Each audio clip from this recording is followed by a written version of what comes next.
Today we're going to be painting a warm campfire scene, and I'll be working on an 8x10-inch canvas board. All of the tools will be listed in the video description, and now let's talk about colors. So we're going to begin with the background of the painting, then we'll proceed to layer the fire on a little bit later, but for this, we're going to start with an ultramarine blue right at the top. We're going to move to a Quinacridone Magenta for more of the middle, and then I have a cadmium red light hue for this bottom area. You can probably tell this is a bit more orange, a bit more warm. This is a bit more of a cooler red and a nice transition with the ultramarine blue into the purple. And I also have a Mars black and a titanium white just to make all of this a little bit less saturated. That said, you don't need two different reds. I found this is really the best combination to get this exact sky, but if you do find it a little bit too complicated, you can just go with a singular red and blend it up into a blue. You'll get a nice purple in the middle,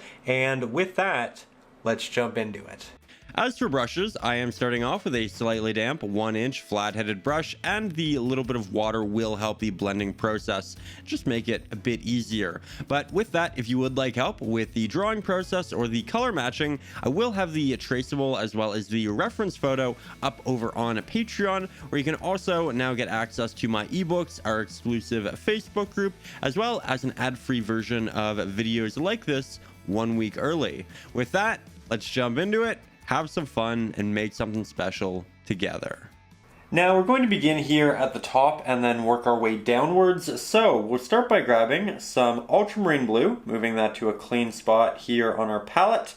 We'll grab about half that in our Quinacridone Magenta, mix that up. Then we'll need to make it a bit brighter, so we'll add in titanium white, about a third of our previous mixture. And then I'll also grab just a hint, not much, of Mars black with the corner of the brush to desaturate the pigment, as we don't want it to be too vibrant and take away from the actual fire.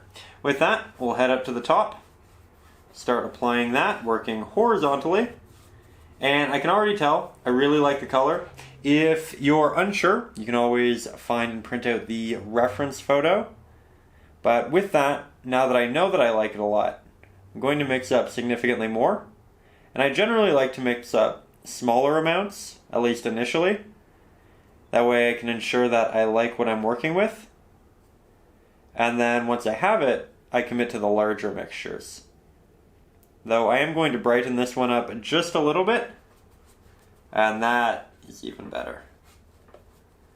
So we'll start at the top. I'm not grinding the bristles of the brush into the canvas at all. Trying to let it be fairly light application wise. That way I get a nice thick application wherever I am. There we go. We'll mix it up one more time. And I know you might say, oh well, we could just mix it all up at once, and that's true, but again, we mix up a smaller amount initially to test to see if the color is correct, and then we mix it up a couple of times after that so that we retain the mixtures in our head. So if we ever want to go back to a similar color for another piece, we are very familiar with it. There we go, getting nice thick coverage. This mixture was a little bit more blue, as you can probably tell down here towards the bottom, but we'll mix that into the rest by bringing it back up. We'll bring what was at the top back down. And now we'll start switching into more of our Quinacridone Magenta. So I'll take that, move it over, grab about half of our previous mixture, that way it's not too prominent. Go to our titanium white, again about a third, hint of Mars black. Just do a little test on the reference photo. I like it, but it should be brighter. There we go, another little test. It's good. So, now I'll start this predominantly in the middle, work my way to the left and right hand side of the canvas. And before we start working up and getting that blend, we're going to work it down a little bit more because we don't want to dilute the bottom portion with a lot of the blue that we have at the top. though we will be going back in just a second. And we can also brighten it slightly more as we work farther down, so we get closer to the light source. I'm also covering the fire, not too worried about that. But now that we have it close to the bottom, we are going to work our way upwards, start blending with the previously applied blues. And here, I'm not just working horizontally, you can see I'm working on a bit of an angle. This is allowing me to bring the more magenta pigments upwards and the blues downwards, giving us a longer gradient, so it looks a little bit more natural. You can see slight streaking because of the amount of pressure I applied. If you want less streaking, apply less pressure, but you will get a nice little cloud effect if you leave a little bit, so I don't mind that at all. Now we'll grab some of our cadmium red light hue, mix that about halfway into our previous mixture, grab quite a bit of titanium white. We do want this to be really quite bright, at least in comparison to what we had there. Start more towards the bottom. You can see that I'm going over a lot of the campfire. That is okay, we can always go back in and redraw it. Every time you draw it, you'll be more familiar, and you'll probably end up getting better at painting it in the process. So here, now we're mixing. Again, being soft, brush is damp, so it's not too difficult. And we have a nice first application, first blend. We're going to want to do this 2, maybe 3 times, depending upon how thick it is, just because acrylics are semi-transparent. But I do want to wait for it to fully dry before I go in and do that second layer, and I don't want to take too much of your time. So I'm going to go ahead, let that dry, do the exact same thing twice more, and then we'll head into the next step together. For the next step, we'll be switching over to the 1/3 inch filbert brush because it has a nice sharp top for details, but it also has rounded edges for soft blends. Now, when we look at our reference photo, we see a landmass right back here, but the top of it looks a little bit soft because of how far away it is, as does the bottom, which is why we are using this brush and those softer edges. That said, we do need to mix the color, and it's quite dark, so we'll start with some Mars Black, but we can't just have it be that dark or it'll take away from everything in the foreground. The background, normally a bit less contrast heavy, less saturated, so also grab a hint of titanium white, maybe about 1/6 of what we have in Mars Black. And now we also need a little bit of color to make it cohesive. So we'll grab about 2/5 that in our Cad Red, and about 2/5 that in our Ultramarine Blue. I'm specifically using the Cad Red and the Ultramarine Blue because this is a bit more orange, and orange and blue are complementary colors, meaning they're opposite to each other on the color palette, and therefore they desaturate each other a little bit. So it gives us color, but not too much, which is exactly what we want for such a darker, distant subject. I go in for my test, and it's perfect. So now we're back at the canvas, and as you can see, adding the second layer to this really did make it look a whole lot better, a whole lot more professional, but it is dry to the touch, and we are going to grab some of that new pigment with our filbert brush. I'm going to start on my proper horizon line, and I'm just going to begin by working this all the way from the right-hand side to the left-hand side.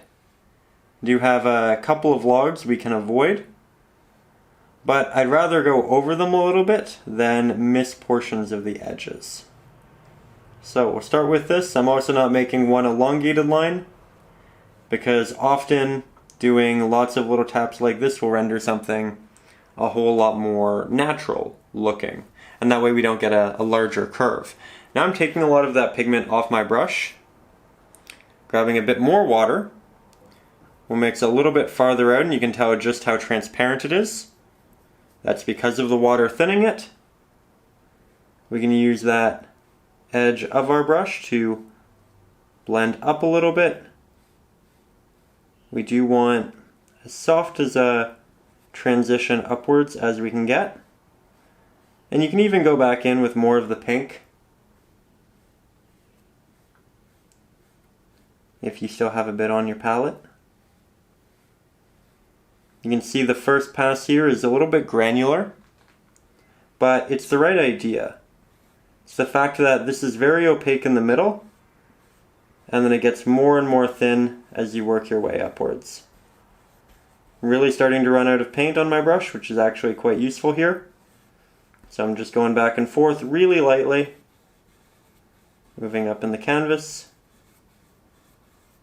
Now I'm going to switch over to the round pointed brush, and I like this one because the edges aren't sharp at all, so it's great for blending. Though you can stick with a filbert brush, this really is just another option, and it is all about personal preference, but I do like this for smaller, soft blending. So now what we're going to do, because this is dry, is head back to our palette, grab some of our cadmium red light hue, grab some of our titanium white, about an equal mixture, a small hint of both the red and the other blue, and the smallest hint of a Mars black as well. We're essentially remixing the pigment that we have right here down at the bottom, because we're going to work it over that landmass that we have. So, going to start essentially on the previous mixture, and I can tell it needs to be a little bit brighter. So we'll just double up on our titanium white. Often I recommend keeping your mixtures on your palette for a little bit, that way you can remix to them very easily if you need to. But I didn't this time, and it's okay.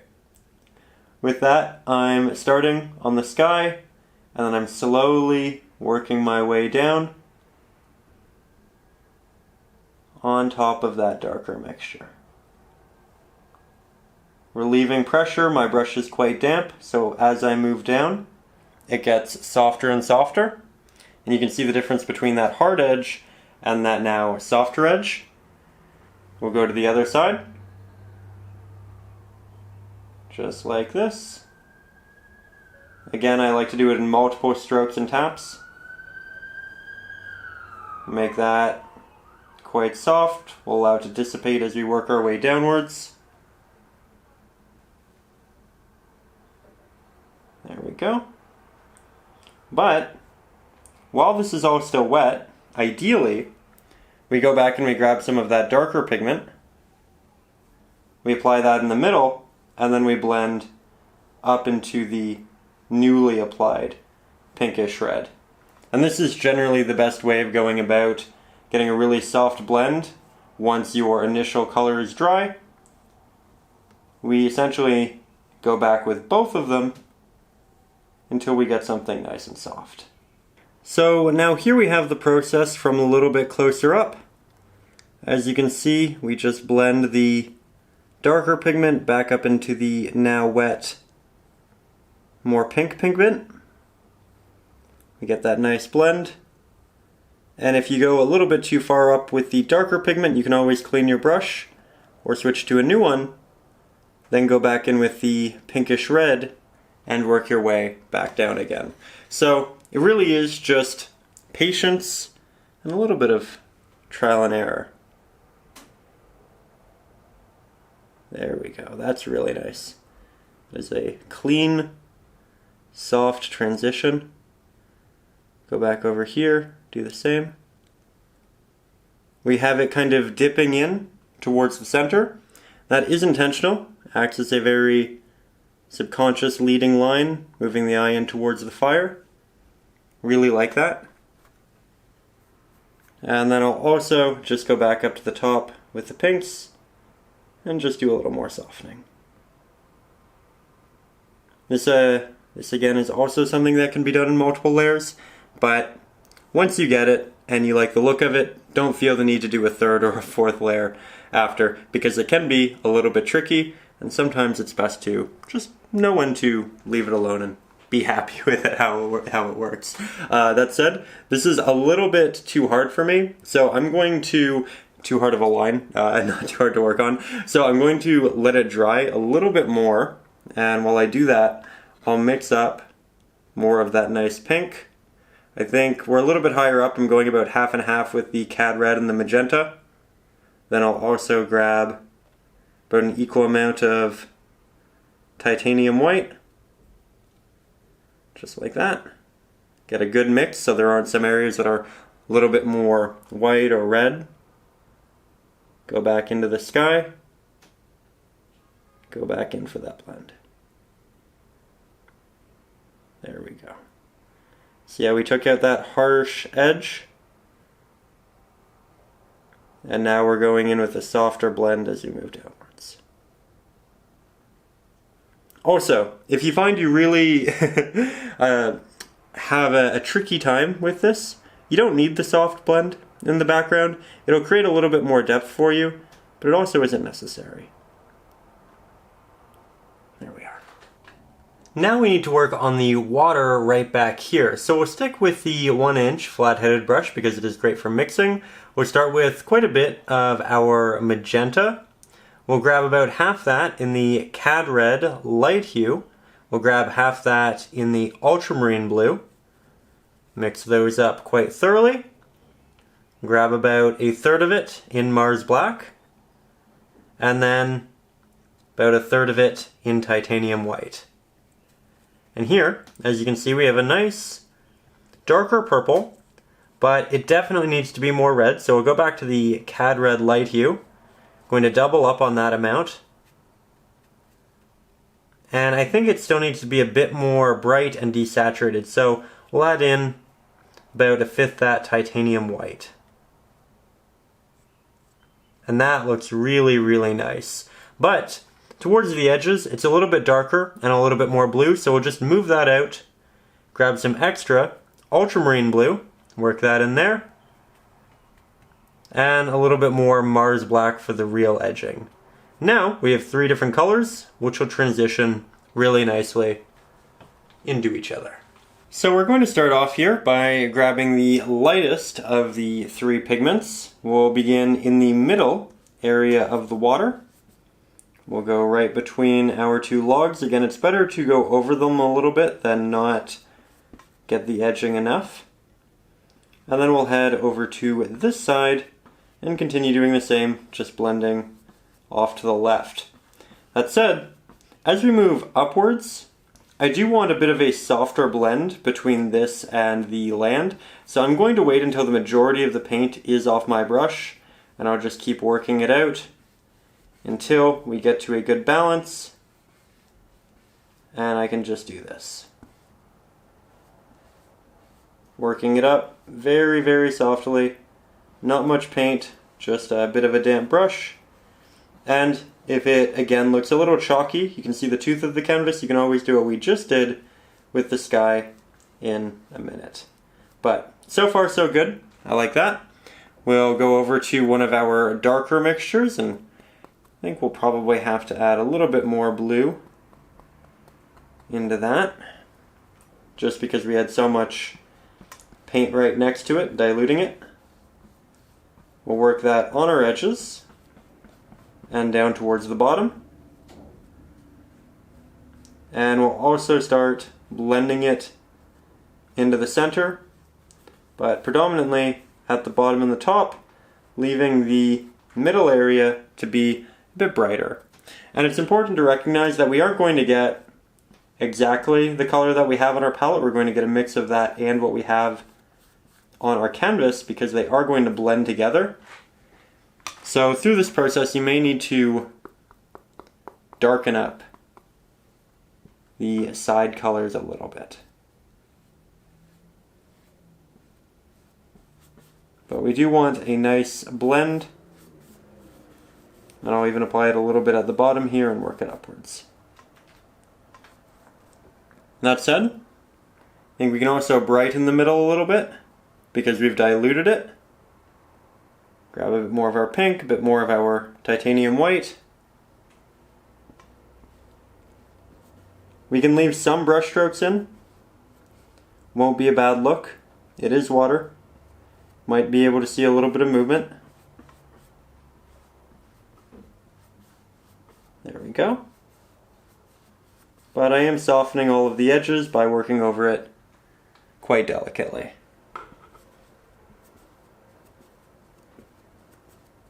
And multiple layers just to make sure it looks nice and professional.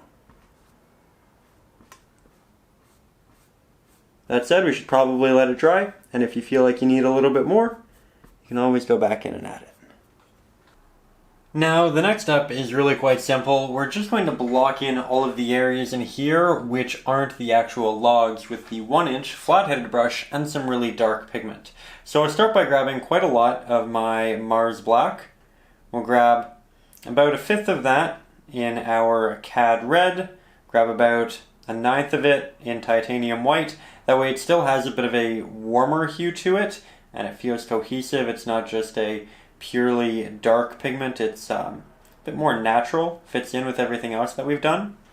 And then I'm going to, while I still have that fresh paint and a relatively damp brush, I'm going to start by cutting in around all of my logs, because it's right now that we have the best opportunity to render very intentional, sharp applications.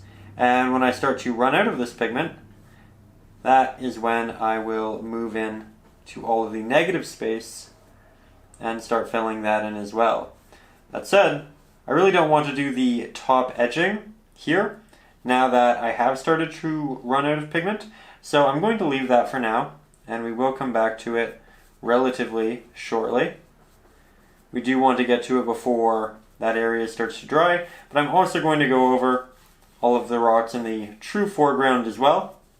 So again, a nice little break, something truly easy. Grab some extra water, grab some extra paint.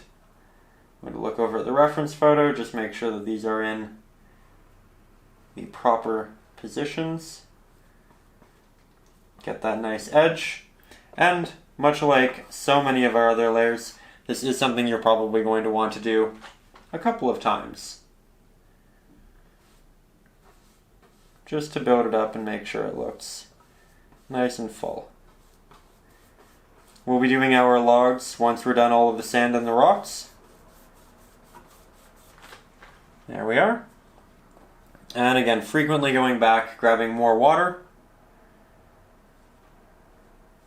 getting a nice sharp application for the areas in which we need it. And if you do cover some of the smaller logs, don't worry about it, we can always go back in and draw those. I will be using Conte, spelled C-O-N-T-E, and it's essentially like a colored chalk, but I really like it for drawing on acrylic because it comes off very easily with a damp brush or cloth, and if you do leave it on there a little bit, it generally doesn't dilute pigment.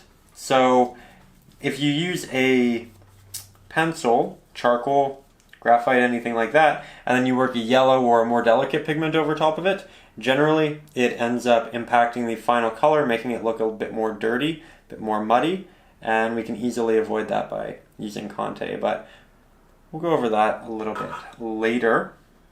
With that, for now, just fill this in, and once it's done, let it dry, go back in, do a second layer, and then we can proceed together. But that is essentially the area in which I am covering and the areas I am leaving open, with the exception of a little opening between 3 of our small logs right there. Doesn't have to be perfect, but it's definitely a good start.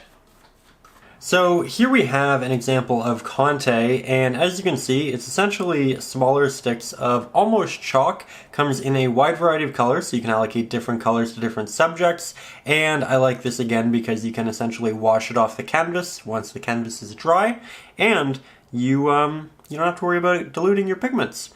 Also worth noting, when you get a lot of these, you'll have fairly sharp edges. You don't normally want to use those to draw your subjects just because it can be a little bit harder to take off. You want something with a bit more of a rounded edge, and you can just use any hard surface to wear it down a little bit, but it will make cleaning up the canvas a little bit easier later on in the process. So I'm going to hold my Conte like this, and I'm just going to start re-sketching in all of the different elements that we ended up covering up, not applying much pressure. And I'm just looking at the reference photo right now, but again, if you want something a little bit more concrete, there is the traceable, which also has gridded versions. So you can also use that as well. But I think I'm fairly comfortable looking at what we have here and proceeding. There we go. So now we're going to switch back to the filbert brush and we'll start working on the highlighted sand that we have right down here. It's of course from the glow of the fire, and we're going to start with the darker pigments more so in the shadows. So while it will get to more of an orangey yellow, we're going to start with a bit more of a red mixture and a quite dark one. So we'll grab some of our cadmium red light hue because it's a bit warmer than our magenta. We'll also grab about 1/5 that in Mars Black to really darken it, and then we'll grab an equal mixture of titanium white to that of our Mars Black. That way we can desaturate it a little bit as well. And finally, I'll grab just a hint of my cadmium yellow deep hue, and this is just going to make it a little bit more orange than it was, but I don't want much because if we include a lot of that and that, they typically blend to make a green, and if we interject that into our current mixture, it'll probably be more of a muddy brown. So I think this is great for the darker shadows. Let's head into the canvas. Now, we know the majority of the glow starts right around this log, and so I'm actually just going to do a nice sharp line with the head of the filbert brush, wrapping around it for the most part. And then I'll start blending outwards in all directions. It's going to dissipate a little bit, even from the beginning, but as we get farther and farther out, we want it to really start becoming more semi-transparent. We're using less pressure, and I'm even going to grab some extra water for my brush and my mixture. That way, when it does go through those more thin areas, it's a bit more natural. So we'll just blend that out as well. Doesn't have to be perfect. We are going to go back in with quite a few additional layers. And now, once we've done that main area, we'll start to move out a little bit, and there are other areas of sand that raise up, therefore catch some of this light, and then fall back down. This is one of them, so we're just going to create that nice highlighted edge. We'll let it dissipate back into the left-hand side and into the bottom, just being very soft with my strokes. Then we have another piece that extends from here. I'm just looking up at the reference photo. Doesn't have to be perfect. We just want the illusion of depth, and therefore some sand rising and falling. With that comes the shadows, some areas more dark than others, despite the fact that this is all coming from light that is emanating from here, because realistically, the ground itself will cast shadows on itself and make a difference. You can really tell how dark that is. It's barely noticeable, but it is important. We'll go back and do a second layer in the middle and start working that out as well. That's why the first layer didn't matter too much, by the way. We did have to go back and build up that center area to be a bit more thick, and we can even build it up through here as well. But again, layering makes a big difference. And I'll cover up the darker side with just a hint of our application. The brush is still pretty damp, so it's easy to get that transparent take. That said, grab a bit more water, grab a bit more paint. I'll thin it out, so I'll just move it more so on the palette, grab more water, and now in the background here, we can do really thin applications. And I want it to become less and less noticeable as we move farther back, because we are getting farther and farther away from that light. So, doing the very watered down applications is a great way to begin and ensure that it's nice and subtle. We can always go back and brighten it up, but that's a great place to start. With that, we're now going to grab some of our Cad yellow, work that in, some more of our Cad red. We have something slightly brighter. We can work that into the center area. Do the same thing, start blending outwards a little bit.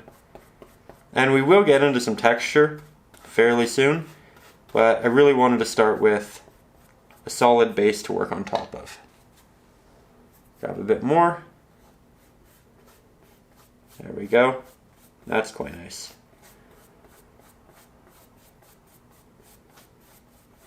I'll just do a bit of a blend. Okay. Now for the next step, we're going to switch brushes. Now we're going to switch over to the fan brush, and this one has fairly stiff bristles, but we're using it and there's very sharp little top points to render very small markings for each little piece of reflective sand. We are really going to make good use of it, build up our highlights, and these are just so useful because realistically, we're just not going to be able to make markings this small with anything else. So now we'll take said brush, and I didn't wet it like I do most of them because I do want the bristles to expand and I don't want them to condense, but we will grab some of our Cad Red, grab about an equal mixture of our Cad Yellow. We will of course need to desaturate it, so we'll grab about 1/3 of that in Titanium White, and then we'll grab about 1/5 of that in Mars Black because we do want this to be quite a bit brighter than the last incarnation. That said, it's probably still a little too desaturated. We do want to build it up. So I'll double up on our Titanium White and I'll add about half the Mars Black that I initially did. And here you can see something that's much more subtle. I think it works a lot better with what we have there. Again, we can always test it on the reference photo and that looks great. So with that, I'm now going to head around the fire and I'm going to do little tapping marks, and this is going to look like a couple of things. When they're very small, you can pass it off as sand. When they are accidentally a little bit bigger because you applied too much pressure with your brush, or perhaps the bristles just stuck together too much with the paint, well then at that point it's essentially just fallen log that's catching a little bit of highlight, right? So it's one of those things that's going to look good either way, and we're going to have some really nice diversity if things do end up changing sizes.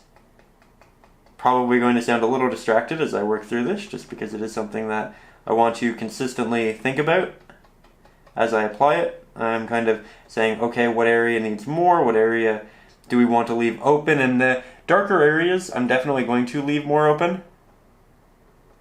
I'll create a bit more of a larger platform really close to where the fire is going to be. So you can see I'm going over that many times. And then I get more sparse as we move outwards. I don't have much paint left on my brush, so now I'm working towards the edge and just going as lightly as I can, just getting the smallest hint of that highlight in those markings. And if almost nothing's coming off your brush, that is great for the edges. Less is definitely more, but I do want that hint of highlight. That idea that some area might be protruding, or maybe it's just a little bit damp and it's catching more light than everywhere else. There we go. We are still going to go back in and work on the rocks, but we'll do that in a couple of minutes. I think this is turning out really nicely. Here, just letting that paint dissipate as we get farther away from the middle. Couple little shining pieces off to the edge. And then a little bit more attention in that center space.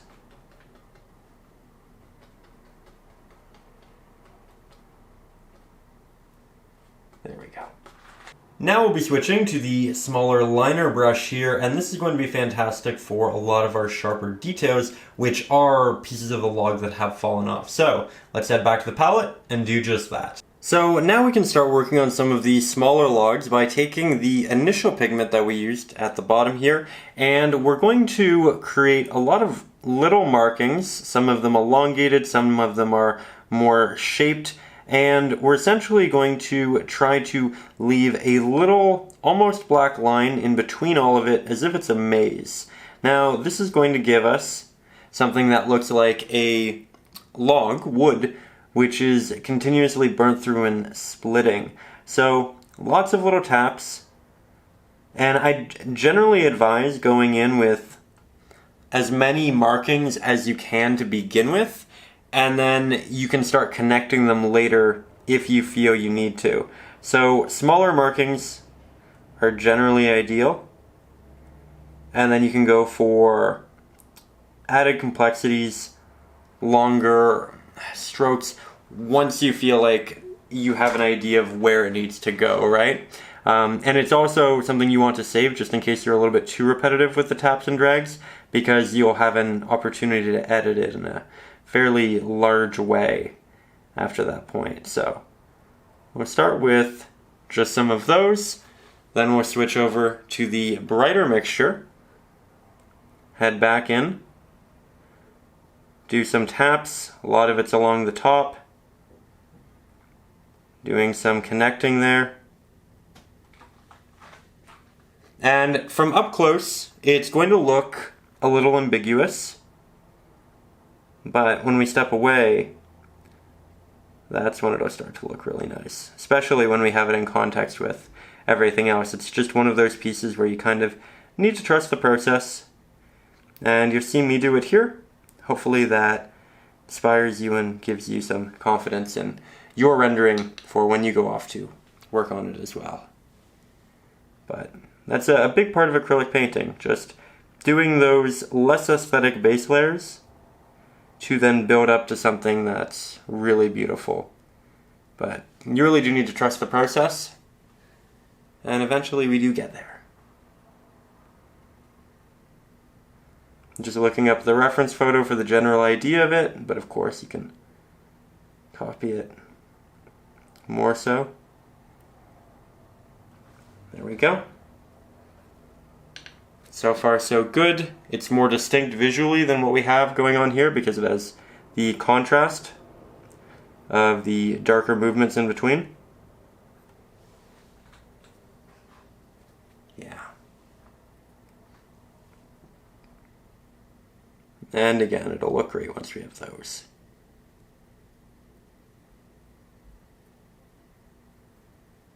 Just doing some connecting.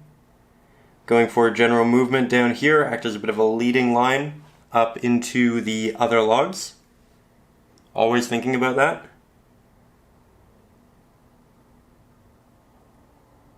There we go.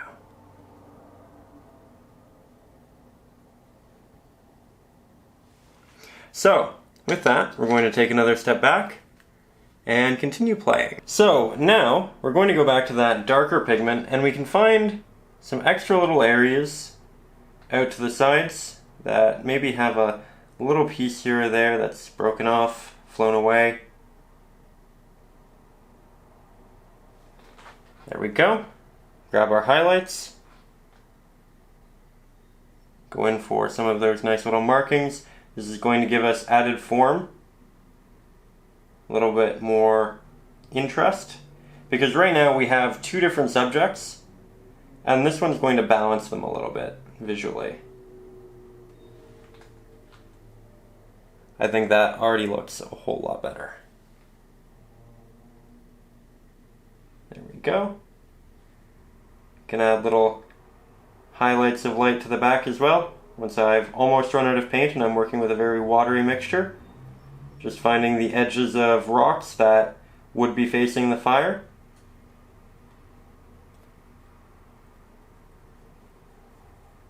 Nothing is stark at this point at all.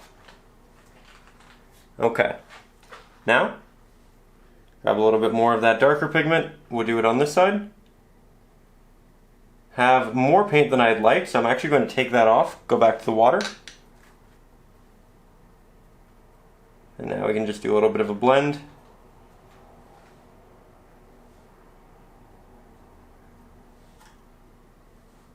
And we'll just finish this up, then we'll start working on the rocks together. There we go. So, for the rocks, they're right down here. They're quite a bit bigger. Large to the point where this probably isn't going to be all that effective. So we will switch back to the filbert brush, as it does have that nice sharp top, and we'll try to use that for the most part, but we can use the edges, which are rounder, for the softer blends that occur when the light works its way around the rock and creates that three-dimensional shape, right?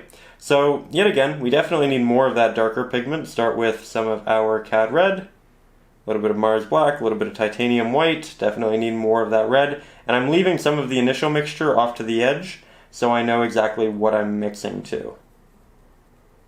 Now here you can see when we have a lot of Titanium White and Mars Black, we get something that looks a bit more of a purple. So we'll re-interject more red, saturate it, and that looks fantastic. That said, I do think I'm going to make it a little bit darker. That way I have slightly more range and value in the foreground. And with that, we'll start looking for areas that are going to catch a lot of light. So there's this area of rock which is going to stick out. It's going to catch quite a bit. So we'll start with that. This edge looks like it's leaning in, so it'll probably catch light. This edge too. And then we can just have it wind its way back. Just have it dissipate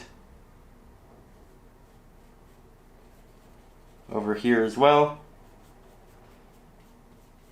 Just following the general rules. If the light's coming from the middle and it's coming this way, then the left-hand side of the rocks that are sticking up and protruding are going to get more of that highlight, while the left-hand side isn't. So again, light here, rocks left-hand side, highlight is the right.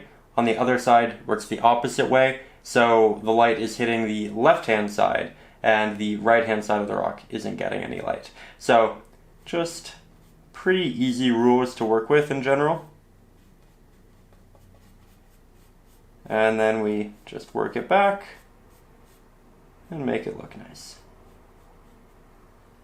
Now I am going to get some additional water, some additional Mars Black, and we're just going to continuously darken this just a little bit as we have it trail off into the true edges of the canvas. But we're essentially just trying to give it an extra little layer of color. Make sure it's nice and warm. There we go. Everything's going to look fairly soft at this point, despite the fact that we are using the sharper edge, just because we're doing a lot of blending. Everything's kind of sinking into itself, but that's a good start. Now, we will start making more of the highlight, but we're going to be careful and leave, yet again, quite a bit of it, and we're going to make this a little bit darker than what we have there, same as what we just did, right? We are going to need a hint of the yellow, but we do have to be careful because we have a lot of Mars Black in that. I think we need to make it just a bit brighter because it's looking close to what we initially had for the shadows. And that should make it a bit more orange. Perfect. Really perfect. So, now we have this edge, and I'm going to go in with quite a bit of a tapping effect. As you can see, I'm going to make it a little bit more wet just so I can have a sharper application. There we go. Now, because these are rocks, I'm going to do a bit of a tap inside of them, at least the surfaces that are getting a lot of light, because they're very bumpy. We have some areas that raise up, some that come down, and we want to articulate that visually as well. That said, we've been doing quite a bit from farther away, which I do think is important because realistically that's where the viewer is going to look at your piece. But I'm going to get you a little bit closer so you can see more of the technique that I'm doing within these rocks. So here we are, up close, yet again. Things are looking a little more awkward, but I'm going in with this tap effect because the light is coming down, it's hitting the side of the rock, and then the light is working its way back, but the rock has a darker side which isn't going to be receiving light. So I'm considering that. We're not bringing it back too far. Everything looks pretty subtle, and it will until we add more highlight. But we're going to be careful with our addition of highlight because we don't want the rocks in the foreground to take away from the actual fire. And we're going to need to mute them to a point. Now that can involve work and going back and painting it, or it can just involve us being a little bit more subtle here initially, right? So that we don't have to walk it backwards later. Going in for all these taps, trying to make not a straight edge for a rock. Trying to make it very disconnected so we have start and stop areas. You can have a little bit of that highlight working its way back along the other edge. There we go. It's working out quite nicely.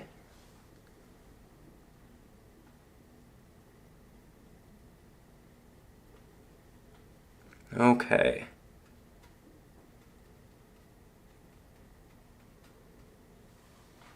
It's also really nice. I know I'm getting a little quiet here. I'm just kind of enjoying the process. It's one of those cathartic pieces of the painting, which is something you'll probably hear me say a lot with this painting, just because these subjects are all a lot of fun to work on. A lot of neat textures and pieces that you don't normally get to do with most paintings. Now we do need to build some of these highlights up around the edges, so we are going back to the smaller liner brush, and we're going back to mixing something similar to our initial pigment, but it's going to be a little bit brighter. So more titanium white, more of our yellow, similar amount of our red, and less Mars black. So you can see I'm taking off a lot of the excess. We'll work that in, and it's very similar to the initial pigment. So more yellow, a little bit more red, just to ensure that we don't get anything too muddy. More white to brighten it. Now more yellow again because we have the red. And it's just a process of going back and forth between these pigments as we work our way farther and farther from the Mars black in the mixture. There we go. Now I'm not going to add this to many points, but here we have the edge of a rock. Just a little bit of a highlight. See how much that really made it pop? Now we can do the same to this rock, and it comes down. This one's in front of this one, so you can see how it kind of gets lost there. But then they connect to a point, and now they look a bit more cohesive, right? Grab a little bit more. On here, I'm not going all the way across the entirety of the edge though. I'm just picking that middle area that's going to catch the most light. Being very selective. And then just a hint over on the left-hand side, but we really don't want too much over here because realistically we want the attention in that area of the painting. So we'll be a bit more careful. There we go. I think that looks quite good, so we'll clean off the brush. We may go back and add more of a yellow to it later on, but it's very dependent on how bright our fire gets. And now I'm back to the fan brush. We'll grab more of that red, yellow, white. We'll make something relatively similar. Do need some Mars black, be it a very small amount. We have something brighter than what we had for the sand, but not as bright as what we have for the rocks. And I'm just going to add slightly more detail and texture to this area. Avoiding the rocks, but if you go over them, that is okay. We are going to have sparks flying.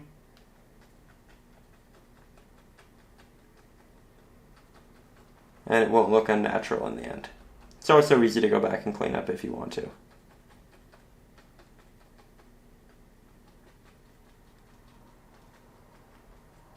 There we go. Just working it farther and farther away as you run out of paint. Just like we did the first time. Adding a little bit of extra texture to the painting. Not physical texture, but visual for sure.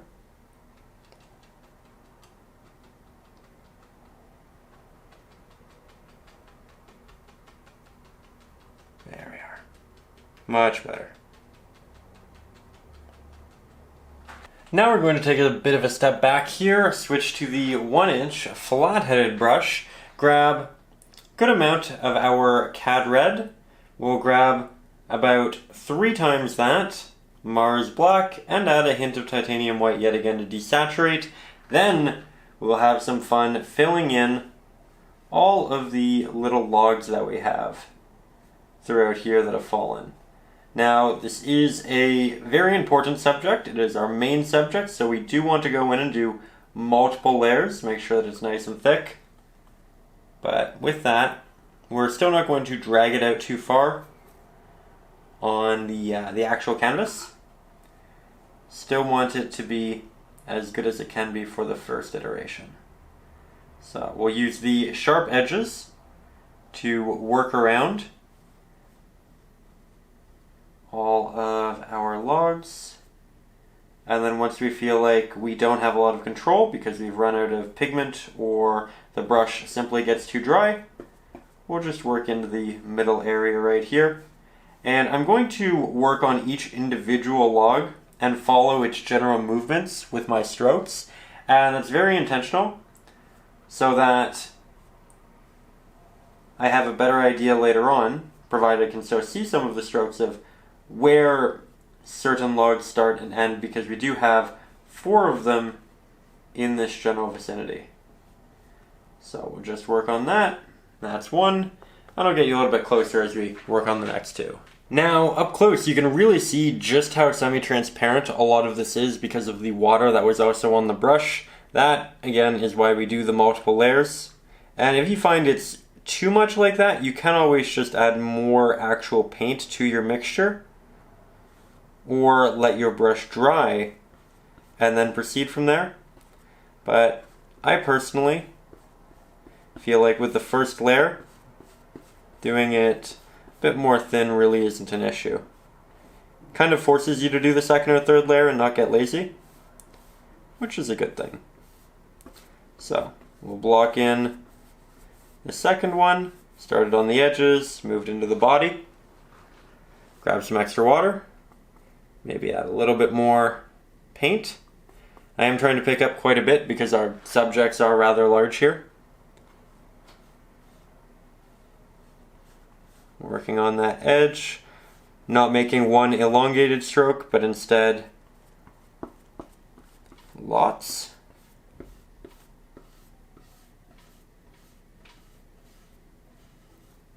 There we go. Now we can start to fill in, but I can't fill it in all the way. I can already tell that I don't have enough wet paint, and we could drag this and cover all of that, but it wouldn't be a great look. So we'll just go back, grab some additional paint, and then work that abundance through. Yet again, grabbing some more. And it's also worth noting that once we finish this top one, we will let it all dry, come back in, do a second layer, and then we can proceed to work on the next set of details and light. Speaking of which, it seems there's a large cloud overhead, so it's gotten quite a bit darker in the room. If I remember to, I will edit that in post-production, but I may not, and if I don't, it's a good reminder that your painting is going to be viewed at different times of the day in different lighting. And I actually like to paint on semi-cloudy days so that you get to see what a painting looks like on the sunny days, but also the cloudy and rainy days as well. Sometimes you want to mix for a balance, sometimes you want to make it look great for one or the other, and that just does give you a little bit more information. Now I'm going to be returning to the 1/3 inch filbert brush, and we'll be working on all of the warmer hues that we have right through the logs. Not the areas that are kind of inset, but rather the ones that are more so on the surface. And you can see a wide array of different oranges. Some of them are darker. There's some neat textures in there, and we're going to try to capture all of that. But we'll start with our cadmium red light hue. We'll add about half that in our cadmium yellow deep hue. We'll add about 1/3 in our titanium white, and then we'll grab the smallest hint of Mars Black, and we're probably going to go back and grab more Mars Black, but we're starting with very limited amounts because we do have the yellow in there, and we don't want to be too risky with it. So we'll do a little test, and I can tell that it does need to be a bit more yellow, a bit more bright, so we'll double up our yellow, we'll double up our titanium white, go back in, do another little test, And that's looking nice for some of the more bright areas of it. Let's now take a little bit of that, move it to the side, double down on our Mars Black, and now we have something that's still nice and warm, but works great for some of the other areas. Now we'll do one final mixture, make it a bit more yellow and red, just slightly more saturated but a little bit darker. And we'll work all three of these into different portions of our logs. So now when we go in here, I'm going to start with the darkest mixture, and I'm going to place that initially right where I saw it in the reference photo, which is down here, more towards the bottom. And I'm actually not going to paint in any of the openings with this application. We're going to do that a little bit later with the liner brush, but right now I'm actually going to start with that larger area, and then I'll also look at the reference photo and find some other areas that look like they could be a little bit darker, and I'll work that in as well. I'll also incorporate a bit of a tapping motion so that if portions of this show through, we get a bit more texture and it's a little more interesting. We'll also apply quite a bit of this over to the ones over on the left-hand side here, because realistically, we don't want the attention to go to this area as much as over here, so we want to use the darker pigments over there. We also have another log right here that's coming up, and it's kind of broken to a point.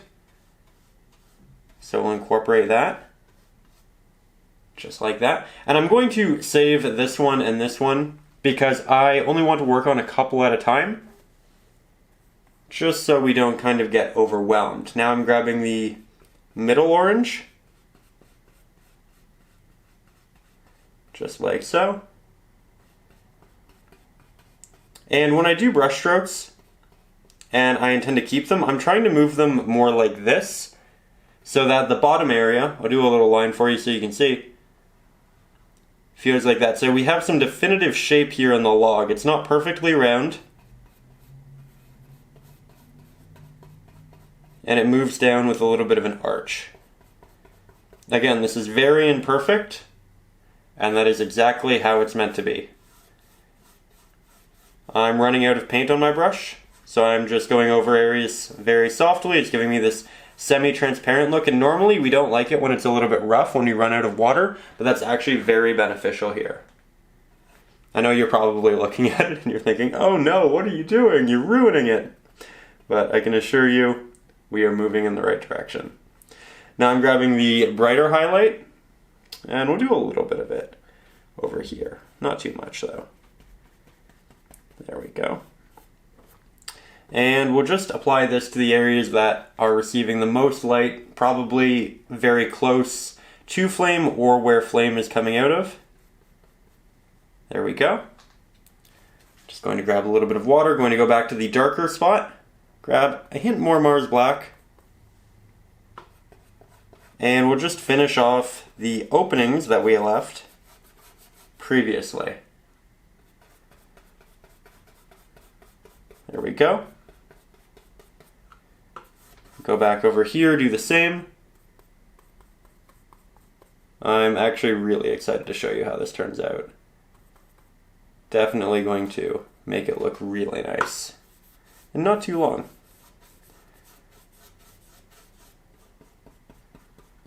And with this one, I think we'll go with a lot of vertical, or not vertical, but lines that match its general movement. Right here, a lot of our brush strokes move down, not elongated. Here we are going for the elongated strokes, just because I do see a lot of them in the actual reference photo. I'll even make some a bit sharper, and we can keep those in, separating varying areas of the log. But with that, now let's head up into the larger one.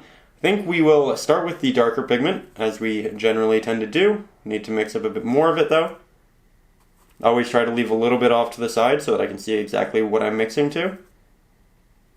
You can see I'm being a bit more quick right now, so it's not as It's not coming together as delicately as it initially did because I am not taking my time, but I'm doing that so that these still remain a little bit wet. So now I'm going to craft the edge, and it's not going to be perfect. We are looking for imperfections, interesting changing pieces. Here we have quite a hard line, and then it turns into another semi-hard line. I like that a lot. And then we'll work this back. And I'll go with some strokes that match again the general movement of that area of the log. So these will move in. These will be like that.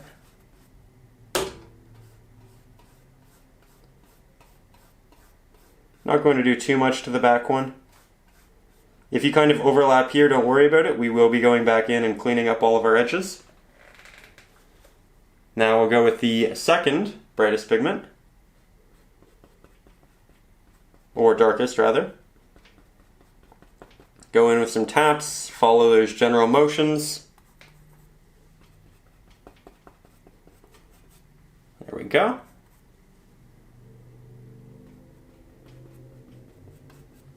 And now we'll move to the brightest.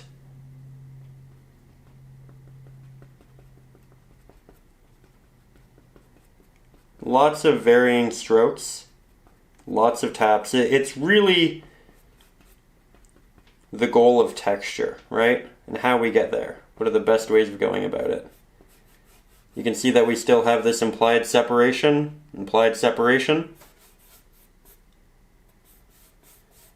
And then we'll just do a little bit of this hue with the darker pigment. We'll go even darker. We don't want the almost black that we have, but we also want something that's very subtly warm. There we go.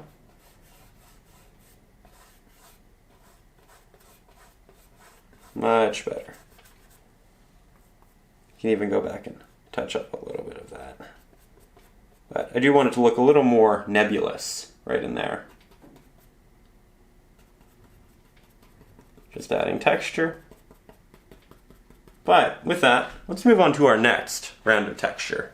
Now we'll be switching back to the fan brush as we do want some really fine details. So now we'll take that brush. By the way, we are not wetting it because we do want the bristles to remain kind of outwards in their own wonky positions. We'll grab quite a lot of our cadmium red, grab about half that in our cadmium yellow, grab a hint of our titanium white, not much at all, and then we'll grab about an even mixture to that larger mixture in Mars Black, and this will make a really dark, nice warm hue, just like that. And now we're going to go in and do lots of little taps, creating individual textures. We're rotating our brush.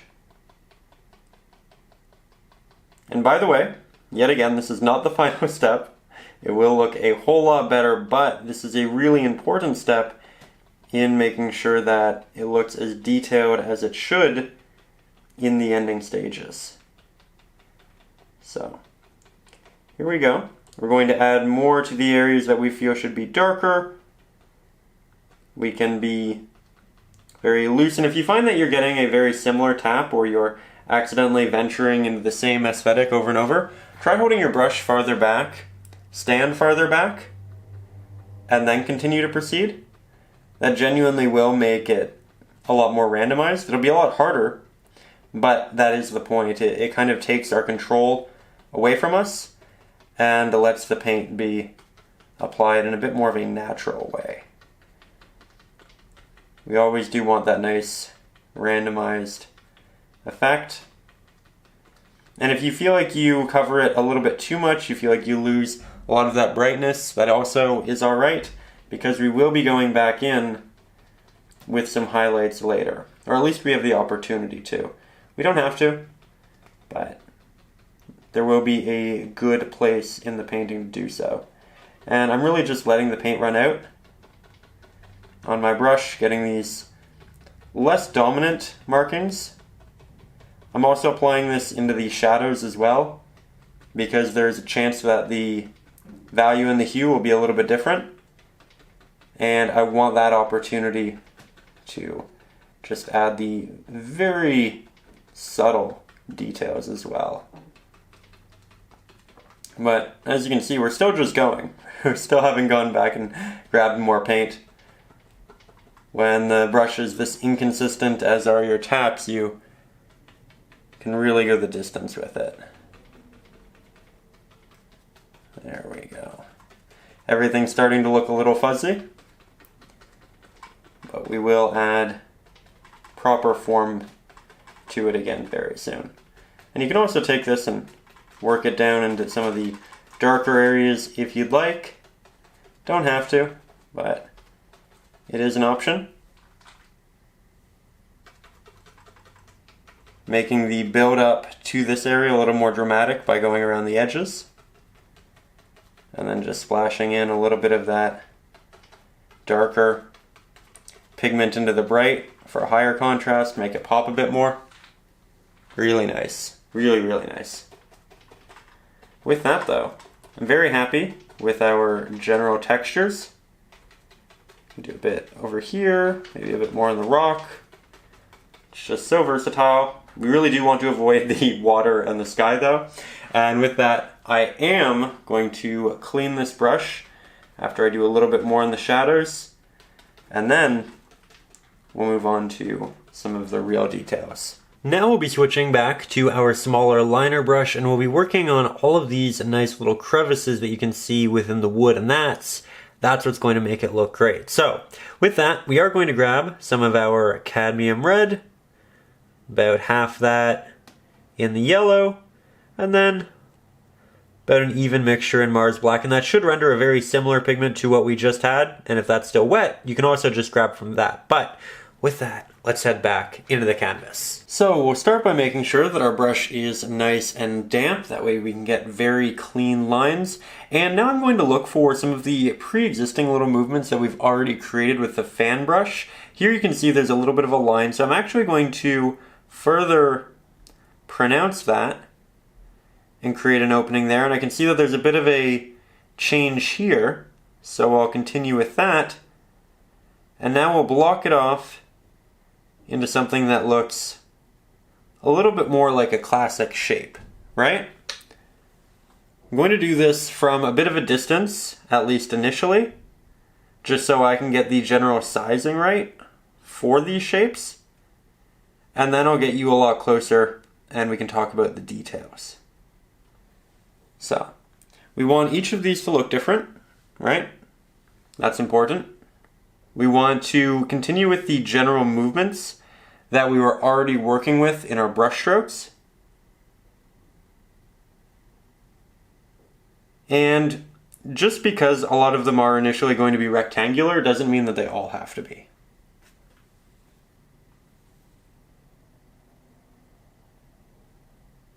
There we go.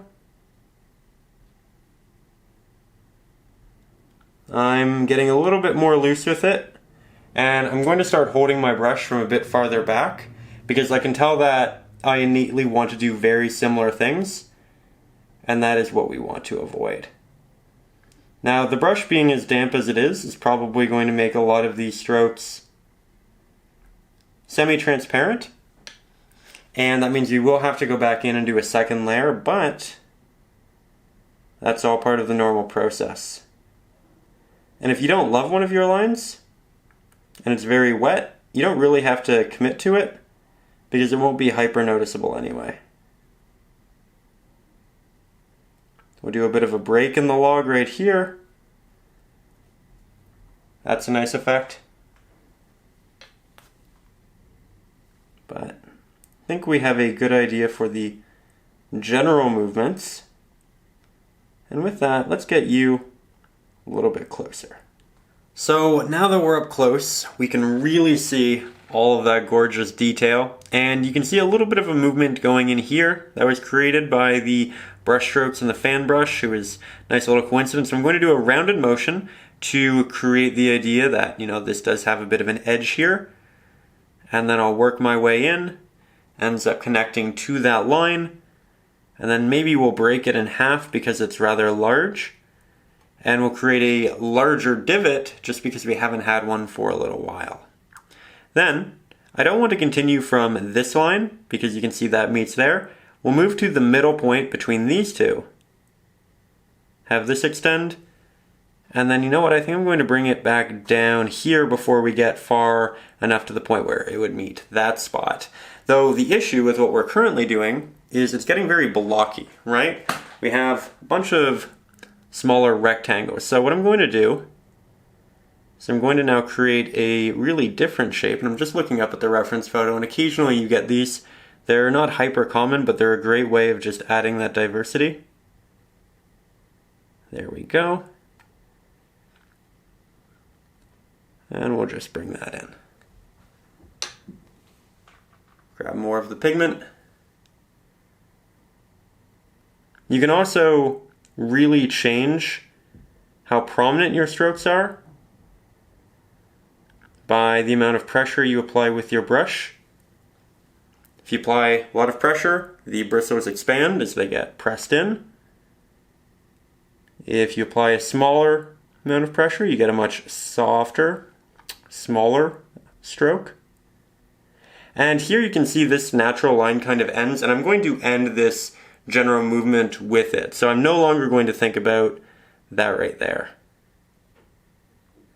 Instead, I think we'll continue. Going over it twice just because it's fairly watery. There we go. Now we have this really interesting elongated shape. It kind of has steps, but it also has some rounded pieces to it. I want some larger areas right up here at the top where it's a bit brighter. So these are much more sectioned. They're a lot more tiny. And that's what we're kind of moving away from as you move into this area that has a bit more light and just opportunity to look really fantastic with that still showing.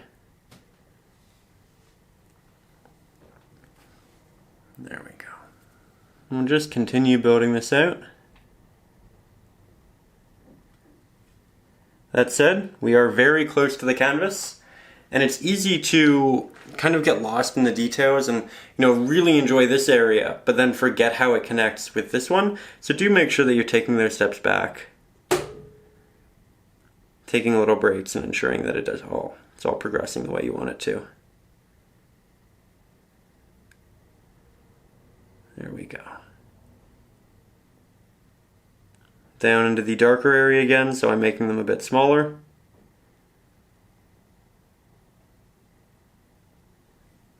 Just kind of followed the natural line that was occurring right there. And we have a couple of spots that are more triangles, and they're in a very similar space, which I don't love. We have a couple ways of dealing with that. We can go back and paint over it.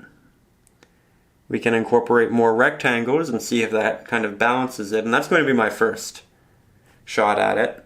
But we can also just completely paint them in. Just make a bit of a darker area. Looking up at the reference photo, just seeing if there are any really fun little techniques, and you can just copy the reference photo again if you want it to look perfect, or use the traceable. This is all sketched out on the traceable.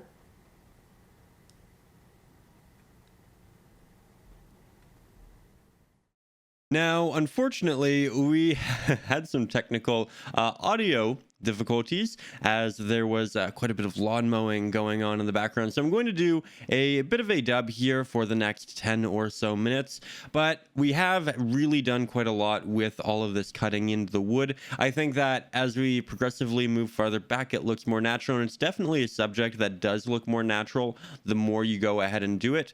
But something else that we did at the very bottom that I think actually looks quite nice is a little bit of a blend occasionally on an edge, so it doesn't look very hard, it kind of implies that some of the edges of these, protruding pieces of wood that don't have the crevices have a bit more of a roll off into the crevice, right? It's not necessarily a very sharp edge, and you are going to get a couple of different visual appearances, right? So it's important to consider when you're working on things like this. And now I'm just going back down to the bottom and kind of filling in other areas, because we did start with trying to fill out the entirety of it. Then we can kind of take that step back, look at it as a whole and say, okay, what areas do we need to be darker? What areas do we need to have a bit more detail? And is there anything that's still too large and open? And I definitely recommend going at it from that general perspective. So that's what I'm doing. I'm just making a couple areas a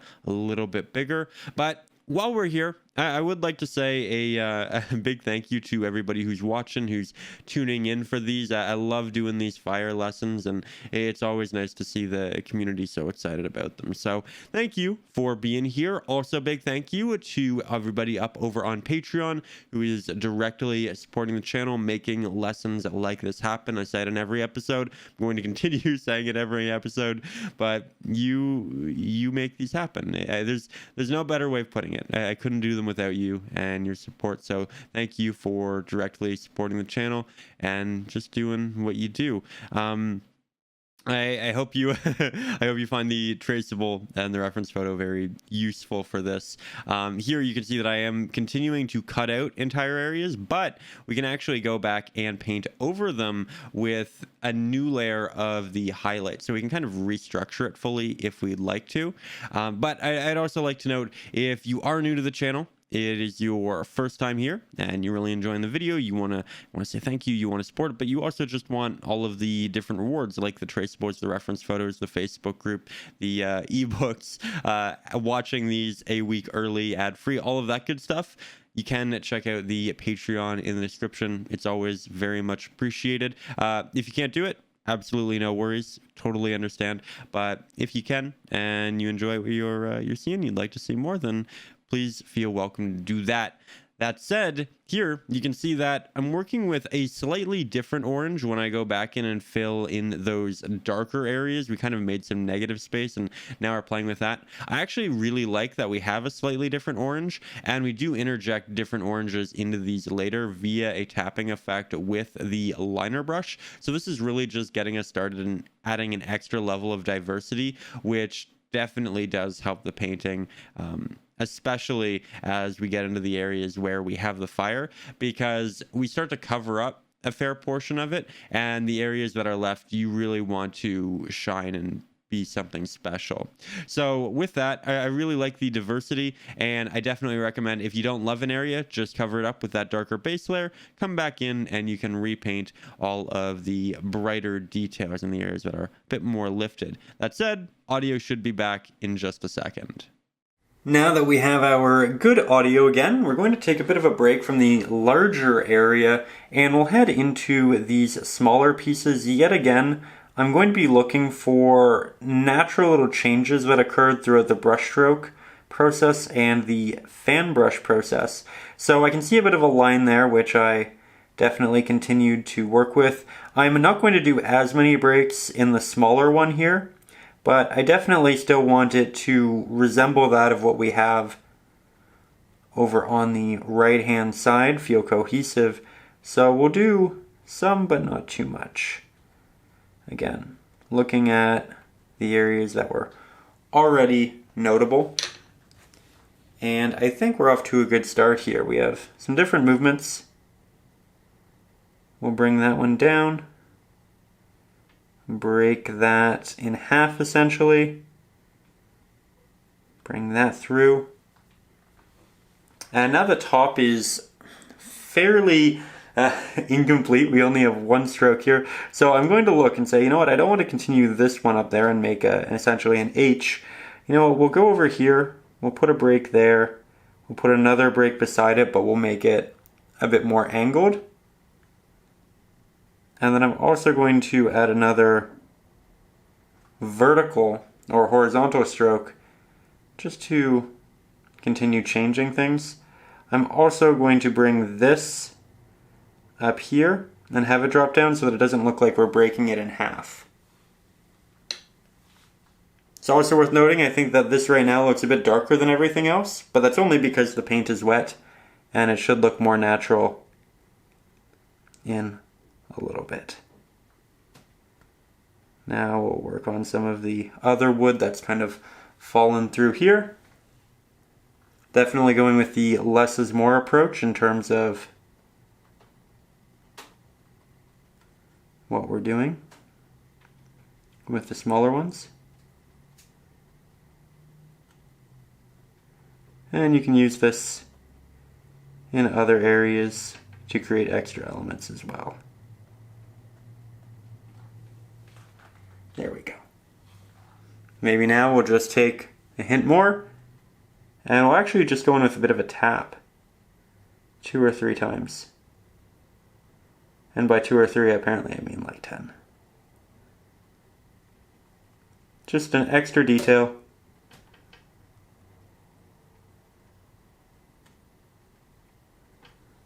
Now that we've had a little break from the bigger guys, we are going to head back in, and I can immediately tell on the photo that we have a really neat little marking that extends out here, and then it brings us back this way, which does create the general motion that we want to kind of imply with this starting area.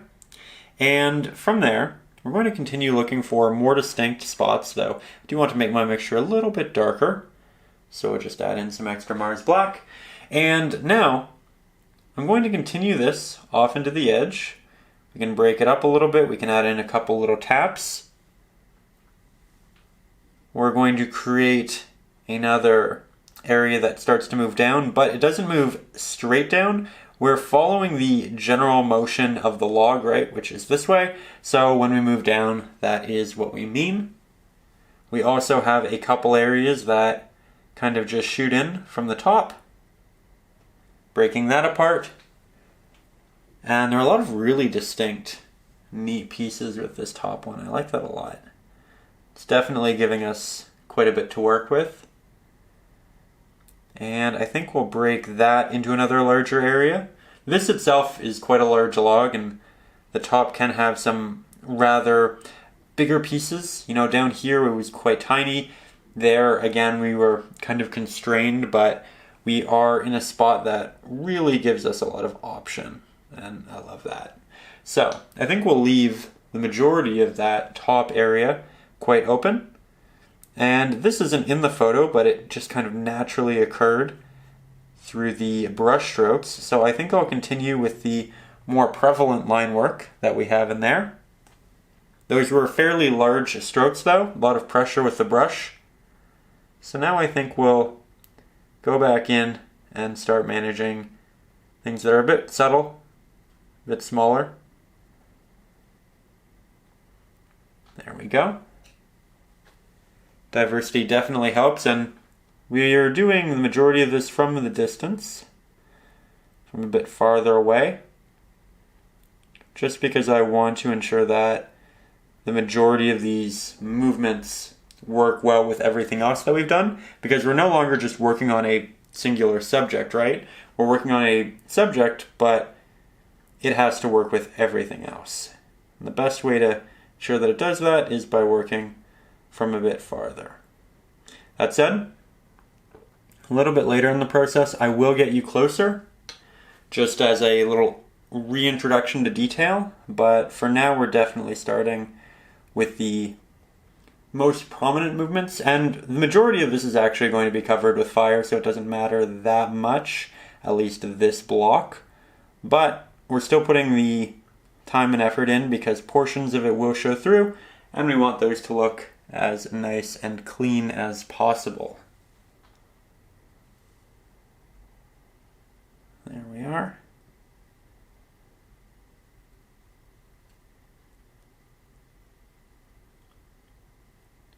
Just doing some taps, further breaking up some of the similarities. Like that a lot. think I want to further pronounce some of these splits that are more so in the middle. Go ahead from there. And then I think I'm going to apply quite a bit of pressure and continue this one all the way down. So we have a larger break in it. That's pretty neat. Have it break off, go again, and then just little markings down here. Very subtle though. That said, let's get you a little bit closer for the details in this one. Now, this spot's quite interesting in that it's essentially just a portion of a log which has kind of broken like that, right? So it's not a clean cut. We're missing quite a lot. And what we're going to do here is we're going to start with that dark pigment and we're going to create some nice little fissures in this one. So different technique to begin with than the others. Creating all of these nice little divots, these areas that kind of sink in. And then we'll break apart this top area from the rest by doing what will initially look like a little bit of an outline, but you really don't want to do outlines in painting. We want your values and hues to distinguish your edges. So we'll just do a little bit of that, but then I'll also work the horizontal markings in to make it look like it isn't an outline. See that? Though the majority of these are still going to be much more elongated, a bit more vertical.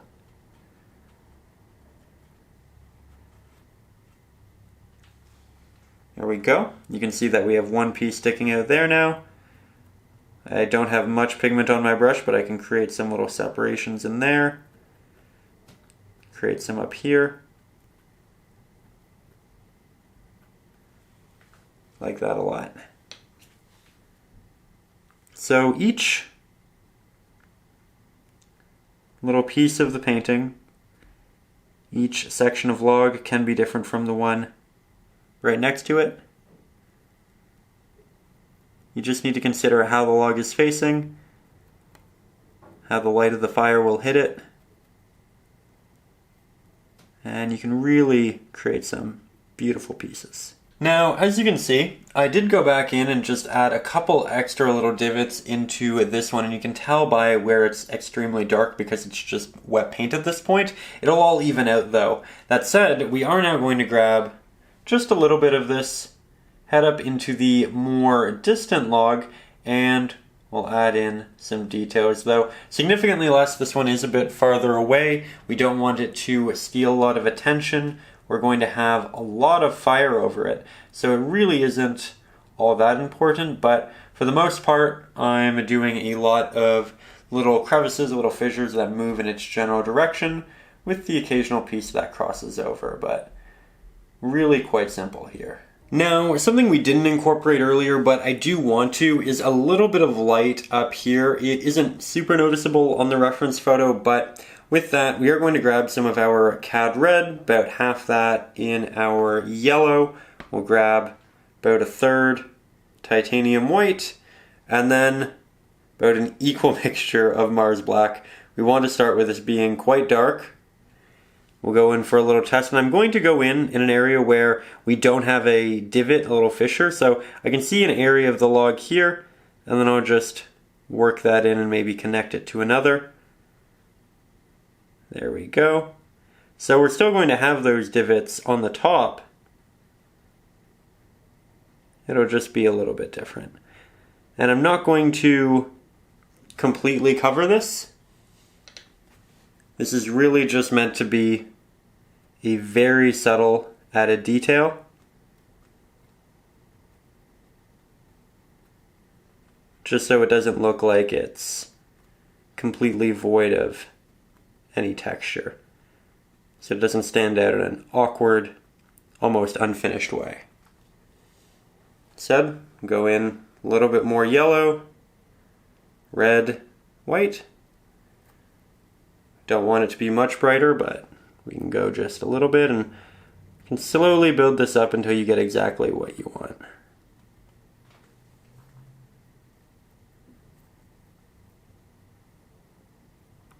There we are. That said, after a certain point you will need to wait for it all to dry, because we are applying lighter pigment to darker pigment, because there is a lot of darker wet pigment on here still. So you're not really going to get the color on your palette, you're going to get a mixture. And the easiest way to work through that is really just to give it 5 minutes and let it dry. So if you find that occurs, it's a very easy fix.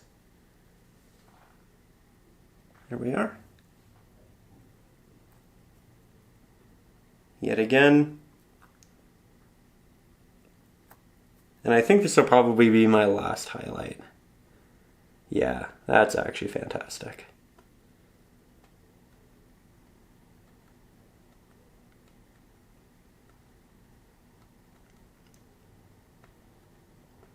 A lot of these kind of wrap around, but with obvious breaks here and there.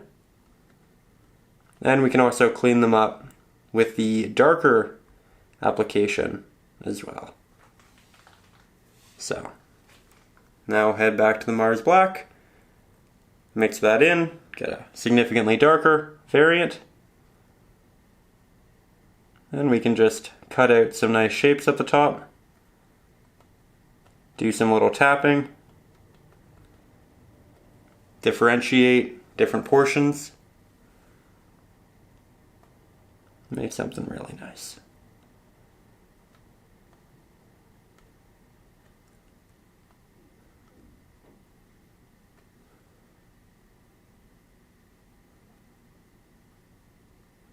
There we go. Now, before we get to the actual fire, I do want to create some nice little divots, little pieces of this that have fallen into the sand. I'm getting excited, I don't know if you can tell, but apologies for my tongue getting a little confused there. We are just going to go in, and sometimes I'm just painting little dots, little shapes with the dark pigment. We can go back in with a highlight later and really make these into proper little pieces. But right now, I'm just trying to create dark marks of varying sizes to be extra little pieces of wood or stones that are creating a bit of a shadow on the back of them. Because we have a lot of detail up here now, and we need to balance that down here with a couple additional subjects. There we go. Now we can switch to a much brighter variant of that pigment.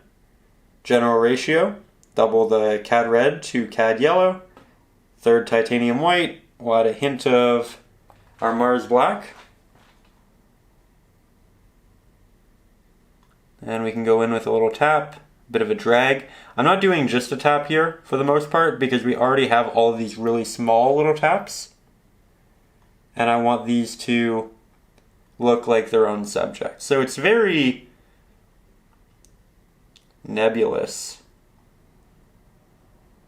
in terms of its form, but it fits right in. And I'm essentially considering, okay, the light's here, so everything, all the subjects here, the right-hand side of them is going to be bright, where here, all the subjects on this side, all of the left-hand sides of them are going to be bright. So it's the opposite, but it's wherever they are in relation to the actual sun or fire. Again, I'm a little excited. Really happy with how it's going. Really looking forward to the next steps. Apparently words are going to get a little more difficult, but hopefully it just adds some comedy to the painting lesson. Makes it a little more natural. I never want these to seem unapproachable in any way. I'd much rather keep in the little mishaps and just have that very real human element, if you know what I mean. So, yeah, just having some fun there. Again, going to those darker areas, finding the area that'll have the highlight, and I think that's actually great. With the exception of right here, I think we just need a little bit more of that darker pigment. break it up. That's perfect. I say that, you know what? Let's add a little bit here. My brush doesn't have much pigment on it, but I just want to darken this because right here we'll have a bit of a shadow from the actual log and the fire won't be able to get to it, or at least the light of it won't be able to get there.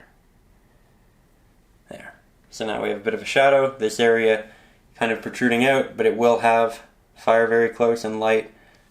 Awesome. Now we are finally going to start working on the flames, and we're going to be doing so with the 1/3 inch filbert brush because those soft edges will be fantastic for getting the blends we need, while the top sharp area will be great for the more crisp applications. It's a really fun subject to paint, and we can do so in a diverse way with this brush.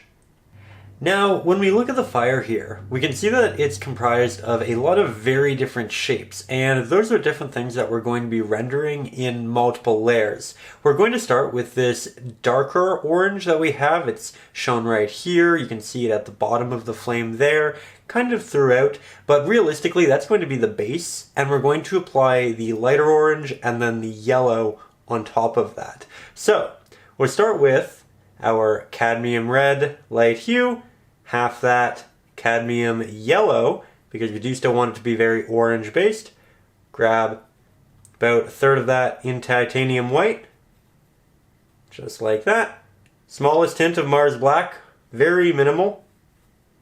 And just like that, I think we have something that's still too reddish pink. We'll go in for a test, and yeah, I think we'll add about double the initial amount of our yellow. And it's still pretty red, so I think we can go slightly darker. Go back in for another test. And I think that's actually perfect. So with that, we're going to head over to the canvas, apply it, and then we'll work our way into the brighter, more yellowed pigments. So we're going to start this with a bit of a wider view so that we can, paint all the way at the top if we want to, but all the way at the bottom. And it's worth noting, I'm not going to go ahead and sketch the flames back on here. You are more than welcome to with the Conte. It really will work well, but I'm feeling relatively confident. I have the photo right up there. So with that, I'm going to make sure my brush is a little bit damp. We'll grab some of that nice orange mixture, and I'm going to begin with an individual shape right down here at the bottom. And we're doing this simply because it's isolated, it's not large, and it's just a nice way to kind of start the process. So I began by working on both of the bottom pieces. We came up to the top, and then we worked our way back down, but I didn't fully fill it in. It's a little bit open, a little bit transparent, and that's a great technique to start things off. Next, we have a little bit of fire coming out from under the log here. And just like that, it almost gets lost in the initial application. Not a bad thing. Let's go again. This time, we'll drag it up slightly over our log and then have it come back down. Just like that. We have another one right around the edge here, and I'm going to take my time. I'm going to be a little bit careful. It has an interesting shape, the way the fire is moving.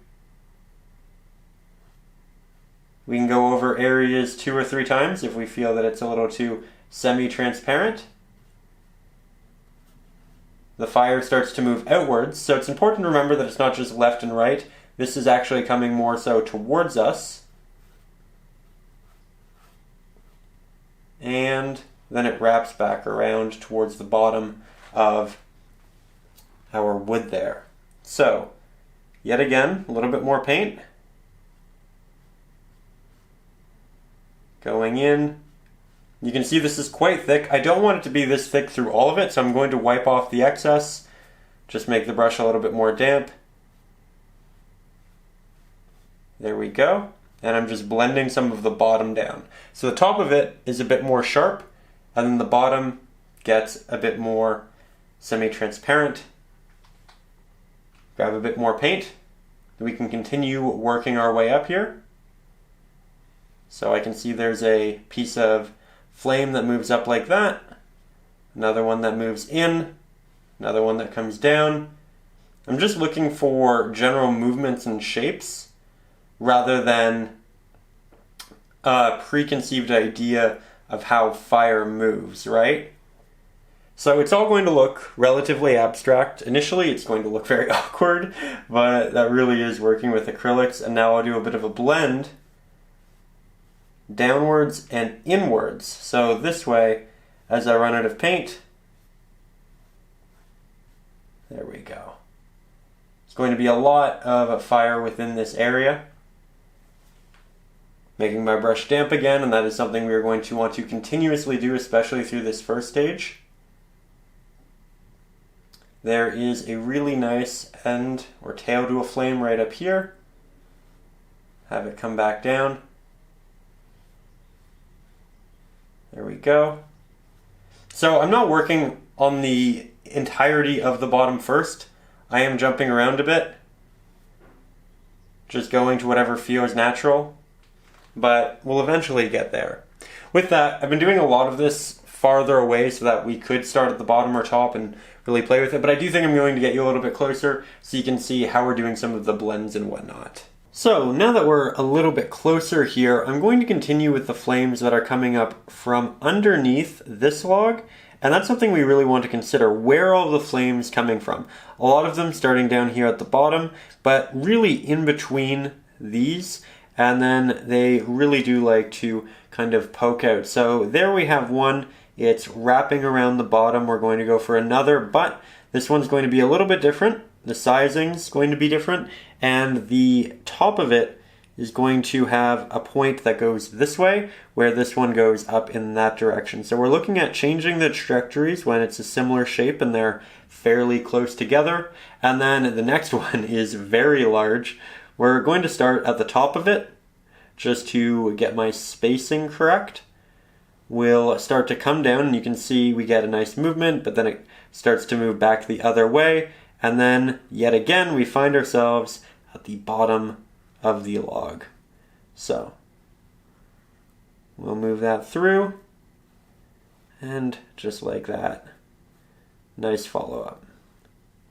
Going to expand it a little bit. You can tell that the inside is semi-transparent. That is, working with acrylic painting, but it's also not a bad thing at all. I'm going to thicken the edges a little bit, but I will leave the middle portion a bit more transparent. And again, it's going to look rough for a little while. Just do have faith in the system, we will get there.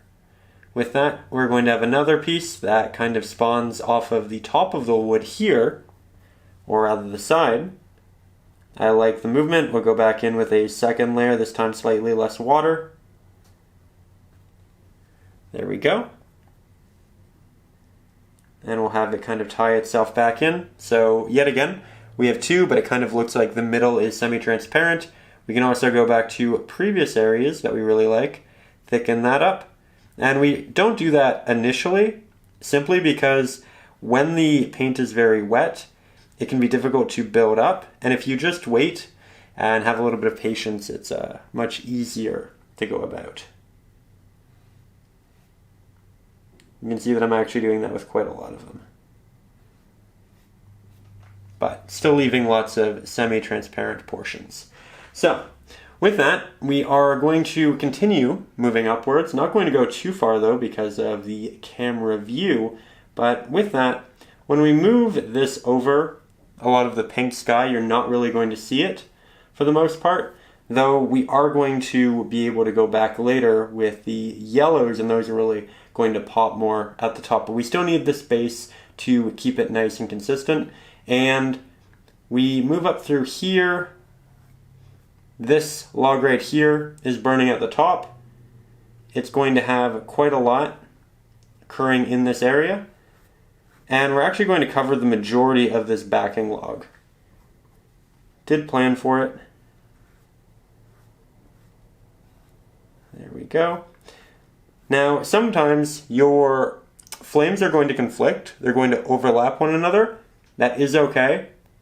Try to keep an edge of them relatively sharp, relatively opaque, just so you have the general motions and things don't get too messy. But it makes sense that some flames are going to be farther, some are going to be closer, and therefore they're also going to overlap. So with that, hopefully that makes sense. We're going to grab a little bit more paint, and we can do just a couple more touch-ups to these spots, but then we should really move upwards and start working on, of course, the next part. But looking at the photo, there's actually a lot more happening right here specifically that I want to get. So we'll come down. We did kind of our test strokes. I like it. And this will blend in. So soft strokes inside with the damp brush. You can see it almost blends into that, which is nice. And then a secondary one. There we go. Have it kind of go off into the other wood. And I know I'm not speaking as as quickly as I was, but it is a time of focus for sure. I like that. We do need some semi-transparent flames going through here, and we're not going to sharpen the edges. We're just going to apply a couple of strokes just to keep that general movement. Yes, we are covering up a lot of the detail that we rendered earlier, but that was inevitable, and it is okay.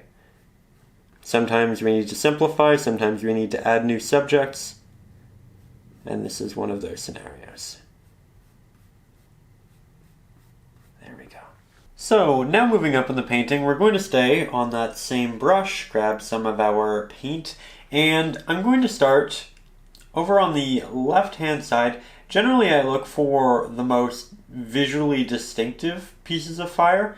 That way I can essentially just kind of place in the areas that we have to, and then work all of the more preferential pieces around it, if that makes any sense. Because realistically, it's the larger form that we want from the reference photo or from the image that we're seeing, right? And then everything else you can play with. You can add a lot of your own artistic touch. So I'm kind of figuring out the left-hand edge to begin with. I'll start working up. As we move up this way, it'll start tapering. And I know it's quite transparent at this point, but again, that's very much how it needs to be.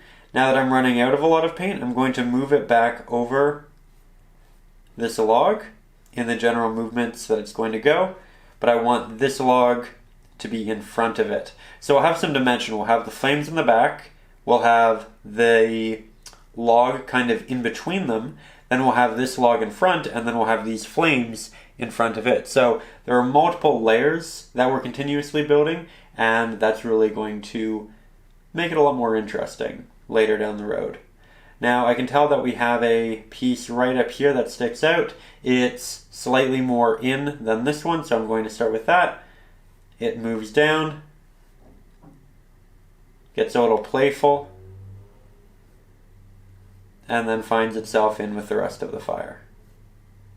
Just like that. So nice and easy.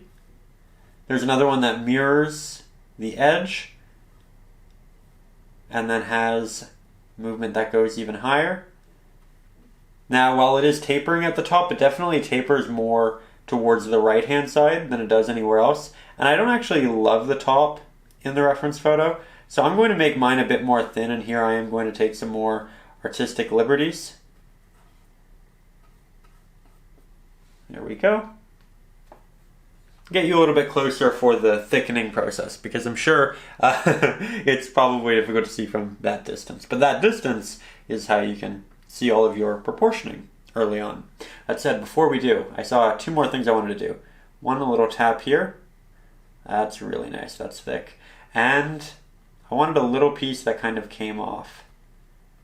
There we go. Actually, while we are at the distance, and I do have a slightly more opaque pigment, I will do a little bit just to show you how it's all going to progress together.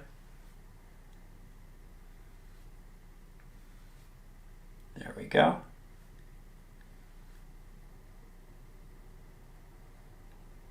Okay, now we'll get a little bit closer. So here up close, we can really see the areas that have been done twice. And I'm going to do a little bit of a tap. I'm not continuously applying that same individual stroke. I'm going to do a lot more of this now that we're kind of at the edge in areas that we want more detail in. The initial elongated strokes are generally great for finding your movements and getting everything working the way that you want to, but once it's in there, you can have some fun with a little bit of tapping, a little bit of visual texture. And again, we're trying to find the edges, the sharper portions, and going over those a couple of times. Though we do want some of the edges to be semi-transparent, so here you'll see I'll do a little bit of a blend out. Looking at the photo, we have a bit of a blend out on both the left and the right hand side of this one. So with a watery brush, I'm just going to blend out to both sides. I know that the middle of this is also going to have some very thin fire. So we'll apply that as well. And just like that, I think it's looking a whole lot better. Though it will look significantly better as we continue to layer. Okay, so now here we have some very unfinished looking fire, but we have the general movement of it correct. It works its way up here, it gets larger, you have this little area that kind of comes off to the side, which balances the eventual taper that leans up towards the right hand side, and then I have a little bit of a movement which points back up. So that and that balance each other, and now we can start moving into the next step, which is a slightly brighter, slightly more yellow variant. Now we're going to use titanium white to help brighten this. The yellow itself would brighten the initial pigment, but it would also add a lot of saturation, and we don't want to add that much. It just, at a point, doesn't look that natural. So we're also still going to use a little bit of Mars Black, not because we want to darken it, but because we want to desaturate it. And now, when we compare it to what we were just working with, it's definitely in a great spot. So, we'll look for our most dominant areas, and I can tell that this one right here is going to be very dominant. Start building up that highlight. Same general rule as before. I'm looking for prominent areas in each piece of flame that I want to be more opaque and brighter, and I do them first. And then I let it dissipate in certain areas so that we have nice contrast. Generally, towards the bottom of the flame, I'm going to let it dissipate. I'm going to let it lessen the amount of paint, so I use less pressure with my brush. I can tell that there's quite a bit of notable flame over here, so we'll head to this spot. And we do need to make it quite sharp for the top and the end of this flame right here. There we go.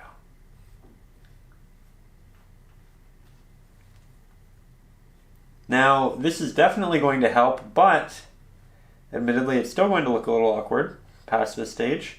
And I keep noting that just because I know that so many people can get discouraged when it doesn't look exactly the way they want in the first pass, but realistically, right now, everybody still looks awkward, and it's the way it's meant to be. You aren't doing anything wrong, and I really feel the need to reiterate on that so that you do continue and you do keep making something, because if you have faith in what you're doing, then eventually you'll get it, and you'll be really glad that you did continue, because you'll have accomplished something that makes you happy. There we go. Being very selective right now, by the way. Going over areas a couple of times. The more we go over it, the more we'll get the natural color that we have on our palette. The first time we apply it, we aren't actually going to get the color we have on our palette, because acrylics are semi-transparent. We'll get a mixture of what we have on the palette and what's on the canvas already. Not because what's on the canvas is wet, because at this point it's not, it's dried, but of course because it's semi-transparent and we can just see visually the dried underlayers through the new layers. but the more we build them up, the more the underlayers are brighter.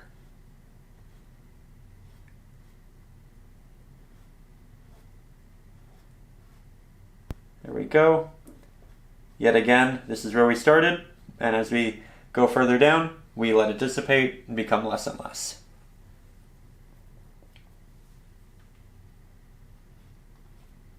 Now up here, it's really going to get lost within the pink because it's a very similar value.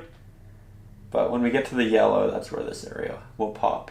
So some will look a lot more subtle, at least initially. That is okay. Definitely need more paint though, so I'll go back to the mix.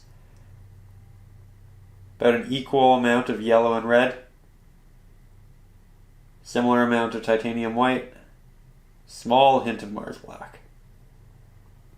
There we go.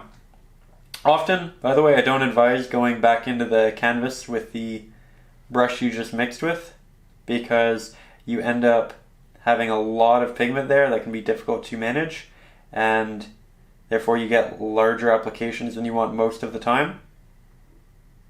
So do be careful. I just noticed what I was doing and I thought, you know what, this is something we should talk about. I'm being very careful, and it's paying off, but it's still not the best idea. One of those, I recommend doing what I say and not what I do, at least in this very specific scenario. One of the benefits of going in and doing this is that you are going to get a bit more of a randomized look. You're just not going to have the same level of control. And that is something I find I appreciate in painting. It's why I stand farther back sometimes. It's why I hold the brush farther back. It's eliminating my ability to create the exact detail that I want, but it's a trade for these very natural looking outcomes and strokes. Now up here, we have a pretty dominant spot. Breaks off into two ways. There we go. We have another really neat piece of fire which doesn't really follow the general movements. Looking for those distinctive features because they give me spatial awareness. But again, you are more than welcome to just use Conte and copy the fire out. Exactly. You can see how that's really starting to turn out, but I definitely did not have the control I wanted, and we're moving into a more delicate area. So I took that extra paint off my brush, grabbed some new paint, less, but with a more watery brush, so I get a sharper stroke, and now we can head back in and do some of those additional details.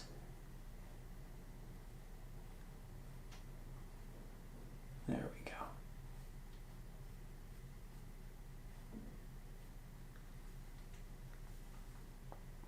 Grab this, and you can also switch to the liner brush if you want more control.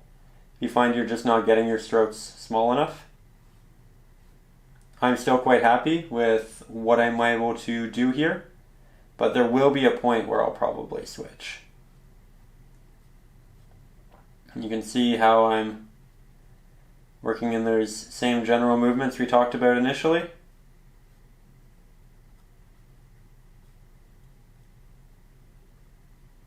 And how, now that it's more yellow, more opaque, you can actually see how everything's starting to form, even at the top.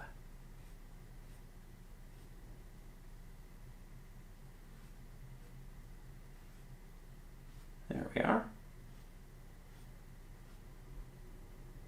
Going back, and just ensuring that our previous areas are well done. Okay, so far so good. Really like the movements in here. Less noticeable up at the top, but that's going to happen. Now we're going to grab even more yellow, work that into our current mixture. We're going to move it off just a little bit to the side, that way we can see the initial color for the fire, the second, and then we'll have an area for the third. So this is very yellow, but it still has a little bit of that orange in it. And this is where we can really start building and having some fun.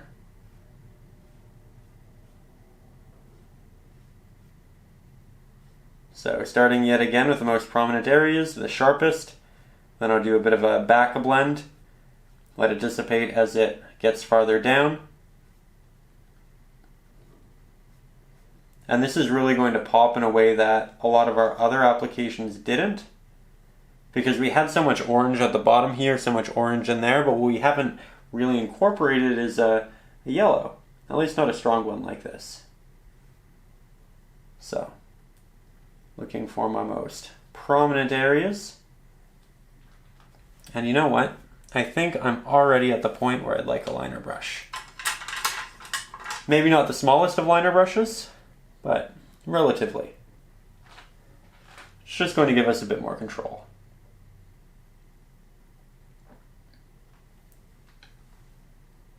Grab more paint.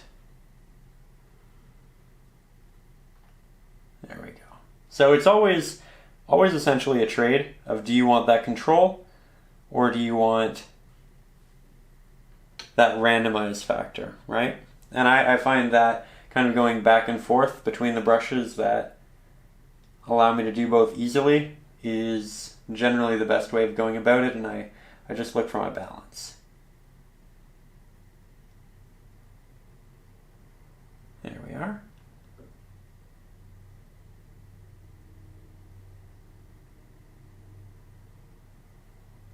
Okay.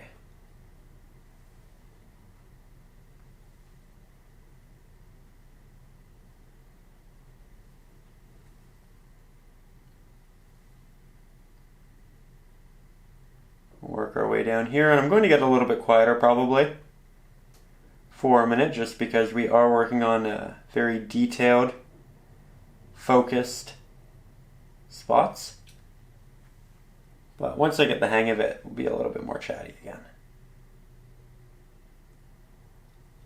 Really looking for the most dominant area, and again, I'm not covering up the entirety of what we did with the yellow and the brighter areas, still leaving a lot of that to show through, and it's that constant contrast that's really going to make it work well.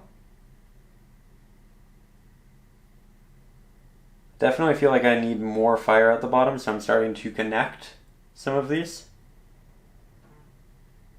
And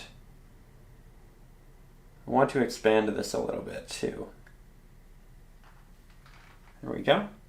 By the way, just because you move on to this brighter mixture doesn't mean that it's the last time you can work with the oranges and everything from before. You can always go back.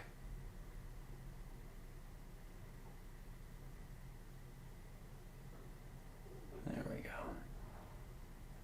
So now we might be at the point where these applications do start to show up in the sky a bit better.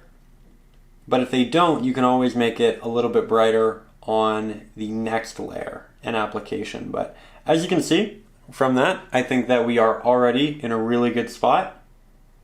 And we'll just continue looking for the most important areas, leaving lots of the previous up, doing little blends into them. And painting fire is really interesting because generally you have these preset rules about lighting, where the light's coming from, how it affects your subjects, how things are reflecting, right? Talk about reflective light.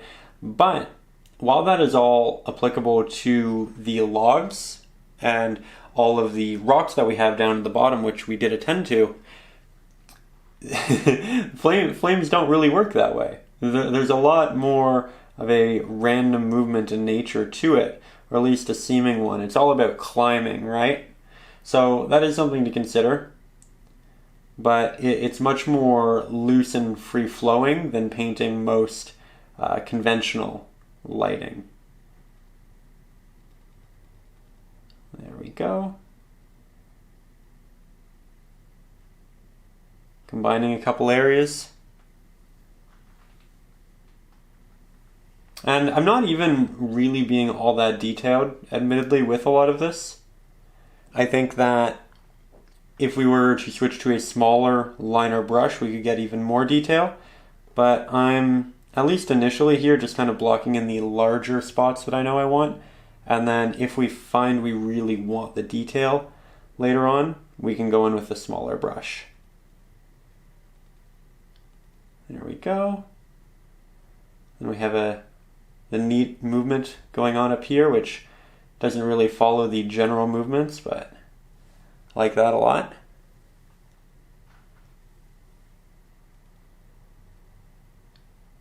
And again, I didn't love the top of the fire in the reference photo, so I am going to kind of freestyle this top area with the idea of balancing this over here. There's going to be a lot more tapping as the fire just kind of loses the body, essentially.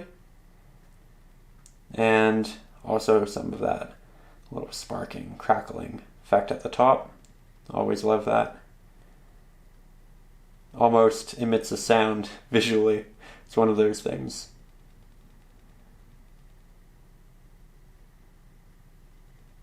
Going to be careful here, just blend it back, keep that edge sharp, but I'm blending back into the orange. There we go.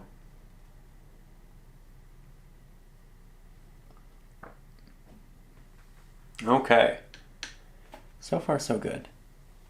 Let's add some extra titanium white, but only off to the side, as well as some yellow. So now we have our 1, 2, 3, 4th mixture here for the fire.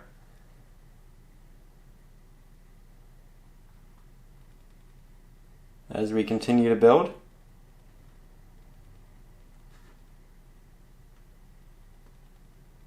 There we go. Getting a bit more creative. And it's going to look a little off initially here before we really connect it to everything else. So yet again, I know we're coming to the end, but don't get discouraged. It's still going to look even better, even more cohesive. Just need to stick to the plan. There we go.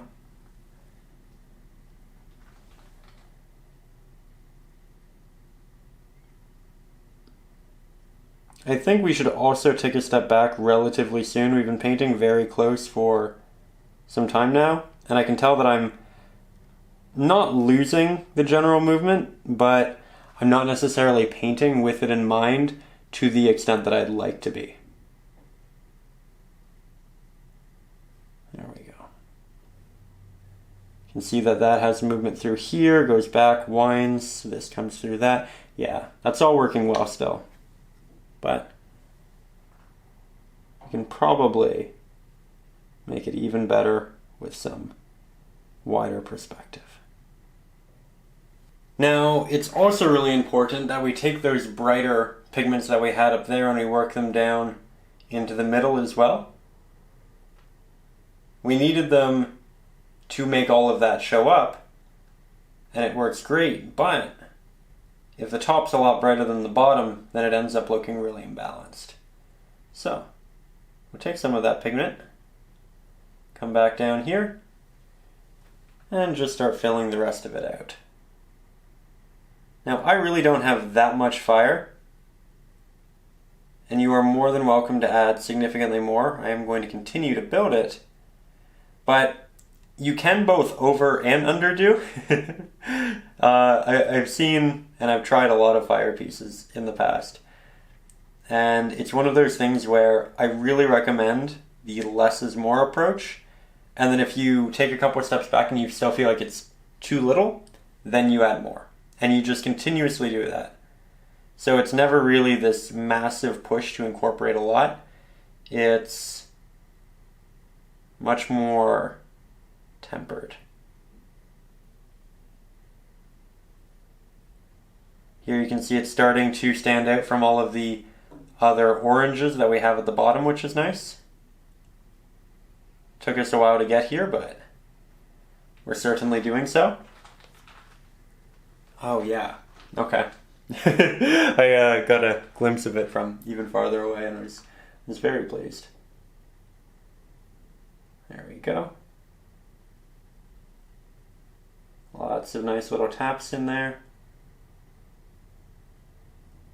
So now I'm going back up to the top, right? We started at the top, then we did the bottom, now we're going back up there, and that really is in large part the process, just because that's how we balance. Speaking of balance, I really love that piece.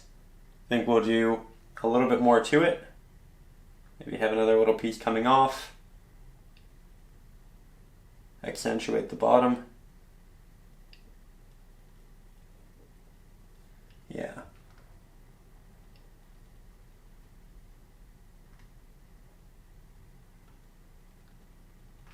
There we go. And in here, I really like what we have going on, but I want it to be a little bit bigger. So we'll expand that, we'll expand that. Want some fire more so underneath than behind, so we'll put that there.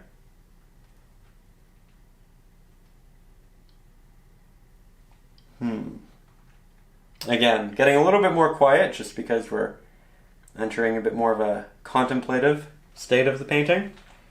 That mirroring that, but giving more light to the left-hand side to balance what's happening on the right-hand side.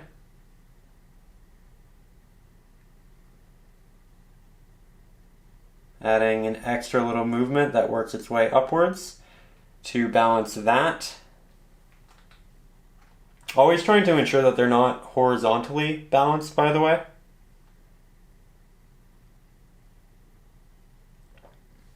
There we go.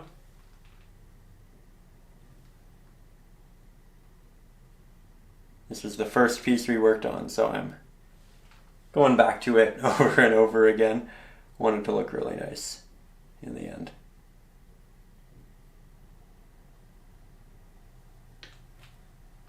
Now, for our fifth iteration, even more white, even more yellow.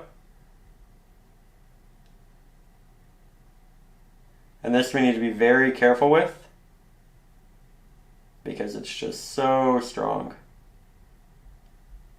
But it'll add more depth to the fire.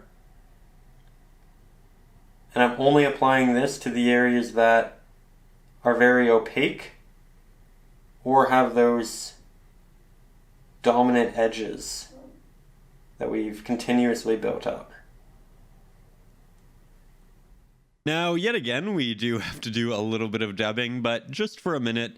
With that said, at this point, I'd really like to remind you that just because we are currently working on the highlights, it doesn't mean we are stuck with what we have. If you find an area that you do feel should have more fire, you'd like to expand a certain spot, you can still do that. You just go back to the start of the process, you go back to that semi-transparent, darker orange, you apply it, you let it dry, you go back in with the next brighter pigment, and you continue to build up. And this is really the best way, in my opinion, of tackling fire. It's the less is more approach. I say it all the time with so many subjects, but you try something, you see if you like it, you add more, and you continue to do that until you feel like it's as full as you'd like it to be. Now, there's a lot more we will be doing with this fire, but we're going to take a little bit of break for just a minute. Now, while there is still more we can do with the fire, I do want to head down into these bottom rocks and grab not the brightest pigment, but maybe the middle, and add just a little bit of that really nice warm orange along the highlights, and further distinguish these, just because the bottom was very cohesive in terms of values and hues, and having something that's a bit brighter, a bit more lit up, will definitely make it look really natural. And pop to an extent, but certainly not as much as our fire, because that is very visually dominant. So we don't have to worry, but it is something I wanted to wait to do, because I wanted to see how visually dominant our fire was, so I could see just how much room I could play with here. And the same general rules apply. The fire is here, so the light's coming this way, so it hits the left-hand side of our rocks. On the other side, it's the opposite. Light's coming this way. Or, sorry, it's hitting the right-hand side of the rocks. I was on the left-hand side of the canvas, that's why I got a little confused. But I think you know what I meant. I think we're okay. There we go. Really liking the added warmth, and we might even grab just a hint of the brightest. Just a hint. And we'll tap that in a very few select areas. And we can also apply little bits to the bottom. Not too many, and probably not of the brightest. The middle value, I think, is ideal. Just on little pieces that have fallen off, flown away. It implies some wind.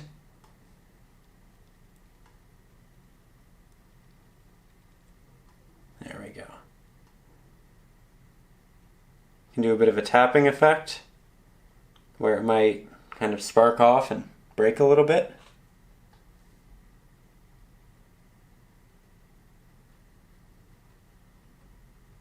Right up there. You can also grab some of the brighter orange and even work that into the edges of your logs for the really hot areas that maybe even are catching a little bit of fire.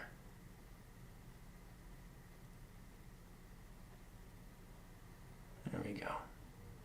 See that? Really bringing it to life, isn't it? Again, something I wanted to do earlier, but we couldn't really until we knew how the rest of the piece was going to look.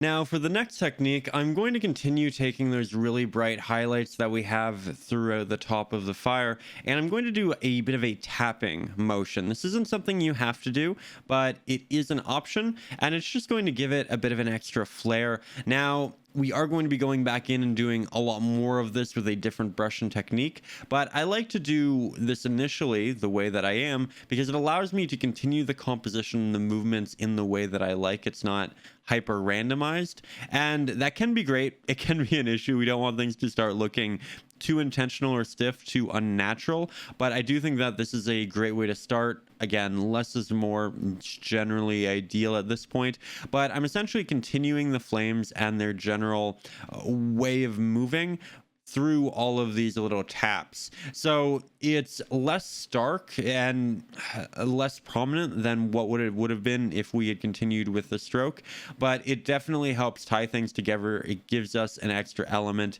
and I really love how this looks. It also is something that you don't have to do exclusively in the sky. You can bring it down into the logs, the ground, over all of that area too, and it'll look quite nice with what we did at the bottom of the embers and all of that. So here, just really trying to apply as minimal amount of pressure as possible for the most part, but you can apply a little bit for some added variance, and variance is great in all of these scenarios, but this isn't our final technique. Now, when we look at the reference photo here, as you can probably tell, there aren't actually any sparks in it. However, I adore sparks in these campfire scenes. I think it just adds this extra level of magic. So we are going to apply them, and we're going to do so yet again with our liner brush. That said, watch the next step first, because you might like it a bit more simplified like this, but you might like it the other way. So just watch this part of the lesson before committing to it, and then you can decide from there. But I know I personally love it. It's very subjective, but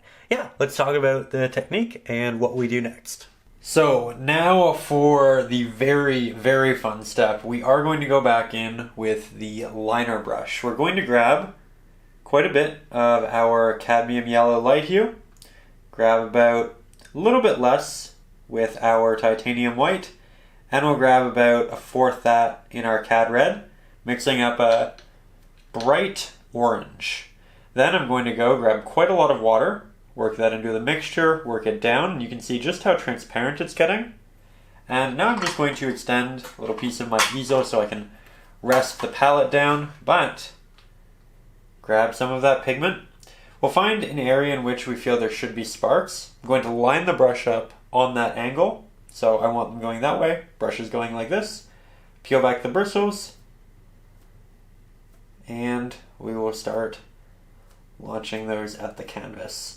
This is going to give us a very, very natural spark effect. We can get some embers in there, and we're not going to get too many of these with each application. We're going to have to go back to the palette and the water quite a number of times. You can see that I'm continuously pulling back and launching that pigment at the canvas. It's also worth noting that this process is something that you actually do have quite a bit of control over, depending upon how you work with your pigment. You can hold your brush back quite far for a much more sporadic application, or you can get really close if you know exactly where you want the paint to be. So if you have a specific direction, get really close. If you want it everywhere, get farther and farther back. Now, obviously, the application, if you just go back to the start of this process,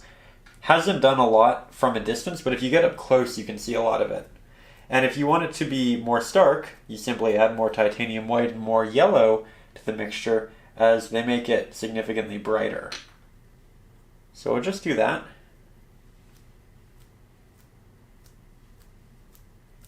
And this is where a lot of, again, that magic really starts to happen and set in.